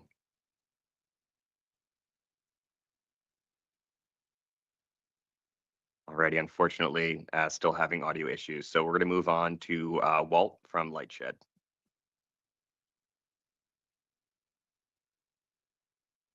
Walt, please go ahead and unmute yourself. Can you hear me now? Yes. Perfect. Thank you. Just getting back to Austin, if you can remove the safety driver at year end, is the limitation in the Bay Area just regulatory, or is it kind of the market by market learning process? And I guess similarly in the 8 to 10 markets that you mentioned to get added, is the decision there to put a safety attendant in the passenger seat or the safety driver in? Is that like your step-by-step process to opening up a market, or is it really just the regulation in the individual market? Well, I think even if the regulators weren't making us do it, we'd still do that as the sort of right sort of cautious approach to a new market. So just to make sure that we're being paranoid about safety, I think it makes sense to have a sort of either safety driver or safety occupant in the car when we first go to new markets to confirm that there's not something we're missing. Because all it takes is like 1 in 10,000 trips to go wrong, and you've got an issue. So it's just to make sure, like, is there some peculiarity about a city, like a very difficult intersection, or I don't know, something that's an unexpected challenge in a city for that 1 in 10,000 situation. So I mean, I think we probably could just let it loose in these cities, but we don't want to take a chance. And like, what we're talking about here is maybe 3 months of safety driver in a new metro to confirm that it's good, and then we take the safety driver out, that kind of thing. Okay, and then on FSD 14, it has a different feel than 13, and it's also, I think, a little different than what it feels like in Austin. Is it basically different development path that you're doing in terms of the robotaxi stuff versus what you're dropping to the early adopters? And when you push these new builds, is it that you're looking for notable improvements in intervention rates, or is that largely solved and it's more about adding the functionality like the parking, the drive modes, or just the overall comfort? No, the first priority when we release a major new software architecture for autopilot is safety.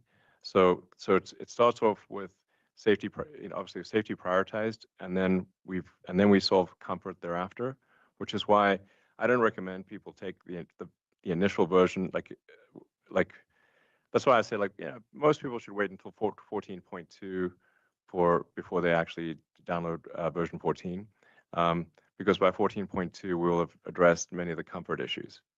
The priority is very much safety first, and then thereafter the comfort issues. That's why most people, I'm like, it'll be a little it'll be safe but jerky. We just need time to kind of smooth the rough edges and solve for comfort in addition to safety with a major news autopilot architecture change.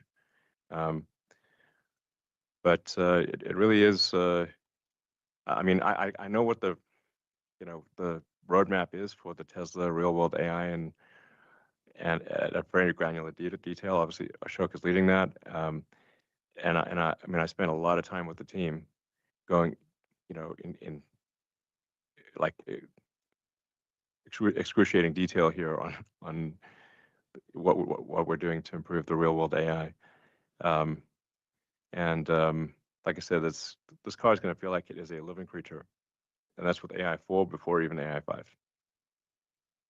Yeah, the roadmap is super exhilarating. It's waiting so much release all the stuff we are working on in terms of what we ship to customers versus robotaxi. It's mostly the same. Obviously, customers have some more features they can choose the car wants to park in a spot or driveway or something like that, which is not super relevant for robotaxi. But there's only a few minor changes like those ones. But the majority of the algorithms and the architecture, everything is the same between those two platforms. Yeah, but and as I mentioned earlier, we'll be adding reasoning to I don't know, Ashok, is that reasoning in 14.3, maybe 14.4, something like that? Yeah, or by end of this year for sure. Yeah. So with reasoning, it's literally going to think about which parking spot to pick so it's going to say this is the entrance, but actually probably there's not a parking spot right at the entrance. If it's a full, if the parking lot is fairly full, the probability of an open parking spot right at the entrance is very low. But actually, what it'll simply do is drop you off at the entrance of the store and then go find a parking spot. But it's going to get very smart about figuring out a parking spot. It's going to spot empty spots much better than a human. It's got 360-degree vision, and it's going to, like I said, just it's going to use reasoning to solve things. And fitting that all inside the computer that has AI4 is the actual challenge. That's what the team is working on. Because obviously you can do reasoning on the server that takes forever, but then in car you need to make real-time decisions. So fitting all that into the computer that's in the car, that's the challenge. Yeah, that's why I say I have a pretty good understanding of AI, the sort of the giant model level with Grok and with Tesla, and I'm confident in saying that Tesla has the Tesla AI has the highest intelligence density. When you look at the intelligence per gigabyte, I think Tesla AI is probably an order of magnitude better than anyone else.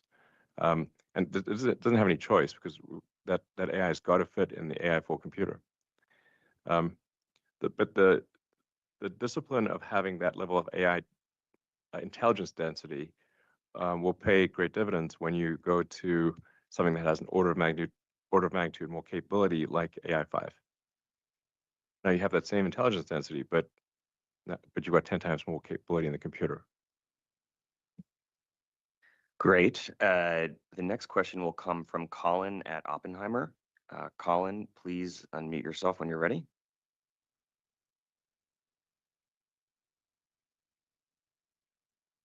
Colin, go ahead and unmute yourself, please. Thanks so much, guys. I appreciate you bringing up the challenges of hand dexterity in humanoids, along with the complexity of the supply chain and the vertical integration you guys are pursuing. I'm just trying to harmonize the timeline for the start of production, next year with the current state of the supply chain, and what sounds like a fair amount of work remaining on the dexterity before you can really freeze the hardware design and start to scale up production.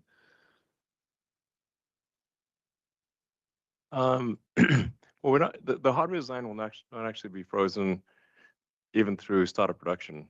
There'll be continued iteration because a bunch of the things that you discover are very difficult to make. You only find that pretty late in the game. So we'll be doing rolling changes for the Optimus design even after startup production. But I do think that the new hand is an incredible piece of engineering. And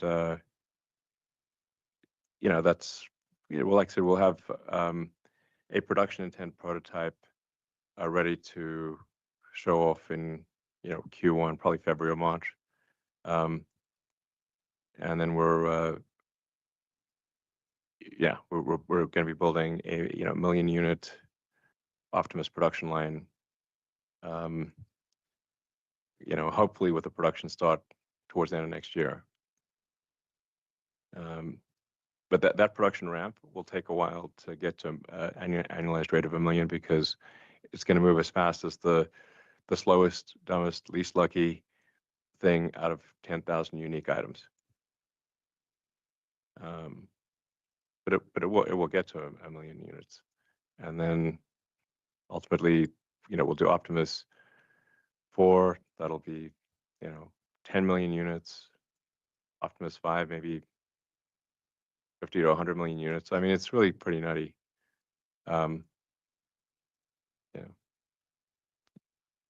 Alrighty. That is unfortunately all the time we have for Q&A today. Before we conclude, though, Vaibhav has some closing remarks. Thanks, Travis. I want to take the time to talk about an extremely important vote, which is being held on November 6th. The meeting will shape the future of Tesla, and we are asking you, as our shareholders, to support Elon's leadership through the 2 compensation proposals and the re-election of Ira, Kathleen, and Joe to the board. Note that it is a team sport, and here at Tesla, the board is an integral part of the winning team. Shareholders are at the center of everything we do at Tesla, and a special committee has laid out a compensation package. Like Elon said, we don't even want to call it a compensation package. Yeah, it's not. The point is, I just like there needs to be enough voting control to give a strong influence, but not so much that I can't be fired if I go insane. But and I think that sort of number is in the mid-20s approximately. As a company that has already gone public, we've investigated every possible way to how do you achieve increased voting control without is there some way to have like a super voting stock? But there really isn't. There is no way to have a super voting stock after you've gone public. But for example, Google, Meta, many other companies have this, but they had it before they went public, and so it sort of gets, I guess, grandfathered in. Tesla does not have that, so it's just. Like I said, I just don't feel comfortable building a robot army here and then being ousted because of some asinine recommendations from ISS and Glass Lewis who have no friggin' clue. I mean, those guys are corporate terrorists. And the problem, so let me explain the core problem here is that so many of the index funds, the passive funds, vote along the lines of whatever Glass Lewis and ISS recommend. Now, they've made many terrible recommendations in the past that if those recommendations had been followed would have been extremely destructive to the future of the company. But if you've got passive funds that essentially defer responsibility for the vote to Glass Lewis and ISS, then you can have extremely disastrous consequences for a publicly traded company if too much of the publicly traded company is controlled by index funds. It's de facto controlled by Glass Lewis and ISS. This is a fundamental problem for corporate governance because they're not voting along the lines that are actually good for shareholders. That's the big issue. I mean, that's what it comes down to. ISS, Glass Lewis, corporate terrorism. Yeah, and I would say, the special committee did an amazing job in constructing this plan for the benefit of the shareholders. There's nothing which gets passed on till the time shareholders make substantial returns. So that's why, in the end, I would say, I would urge you to not only vote on the plan, but also vote on all the 3 directors because of their exceptional knowledge and experience. And literally, we at Tesla work with these directors day in, day out. I mean, there is not even a single day that one of the directors I haven't spoken to or one of my colleague hasn't spoken to. And even the directors out here are not just reading out of PowerPoint presentations. They're actually working with us day in, day out. So again, I just urge you guys as shareholders to vote along the board's recommendation. Thank you, guys.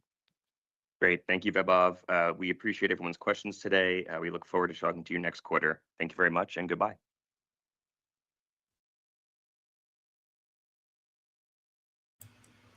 Sheesh, my God. You guys hear that at the end? That was insane. That's a sheesh flipping moment. Pretty much calling freaking ISS and Glass Lewis terrorists. I mean, their choices are not really good choices anyways in the beginning, but yeah, guys, if you guys haven't voted, go vote. But man, there was a lot of things dropped. I'm not going to go through all of them, but I'm going to go through some of them because it's 2 a.m. here and I want to go to bed soon. Optimus ramp starts end of 2026. That's pretty big. AI 5 chips will be bigger than 40 times better than AI 4 chips. And I think that's going to come maybe 2027. That looks more like it. Robotaxi to be operative in 8 to 10 metropolitan cities by year end. I'm so tired. No safety drivers for Austin, for Robotaxi in Austin, only in Austin by year end. What else is so much? Showcase Optimus Gen 3 showcase in Q1 of 2026. Megapack 4 was released or announced. Optimus is a money glitch, so make sure you guys go vote. I mean, there was a lot of stuff. I gotta break it down separately in another video. How do I vote if I haven't received my proxies? Bro, Henry, listen to me and listen to me good. First of all, check your emails. Check your inbox, check your spam, your folder, your others. Check for control numbers. You need control numbers. If you still haven't got it, you're gonna go to whatever broker it is. You're either gonna call them or you're gonna chat with them saying that I want my control numbers to vote on Tesla's proposals. And they have to give you the control numbers. And once you get the control numbers, you go to proxyvote.com and then you put the control number in and then you vote. That's it. Simple as that. Simple as that. So make sure you do that, Henry. That's how you do it. And yeah, and again, I know this is going to get passed big time. Elon's compensation is going to get passed because it's in everyone's benefit. But go vote if you haven't voted. Anyways, I'll be making a separate video tomorrow, just going through the big points. There's a lot to cover. I'm going to go to bed because it's 2 a.m. I love you. We got no mail for weeks in Canada. Bex, yeah, Canada Post is garbage. Keeping everyone hostage just for a 50-cent increase in pay, which is just absolutely pathetic. And the fact that they can do that is just absolutely just sickening. That's why unions are sometimes bullshit. Anyways, a topic for another day. Bex, Get your control numbers by calling your broker. Chat with them, get it. Anyways, I love you guys so much. Make sure you guys smash that like button, hit subscribe if you haven't already. I'm going to get to bed and make another video tomorrow going through this because there's a lot to cover. All right. Love you guys. Take care. Have an awesome flipping rest of the day. And I'll see you guys in the next video. Let's go. Shake.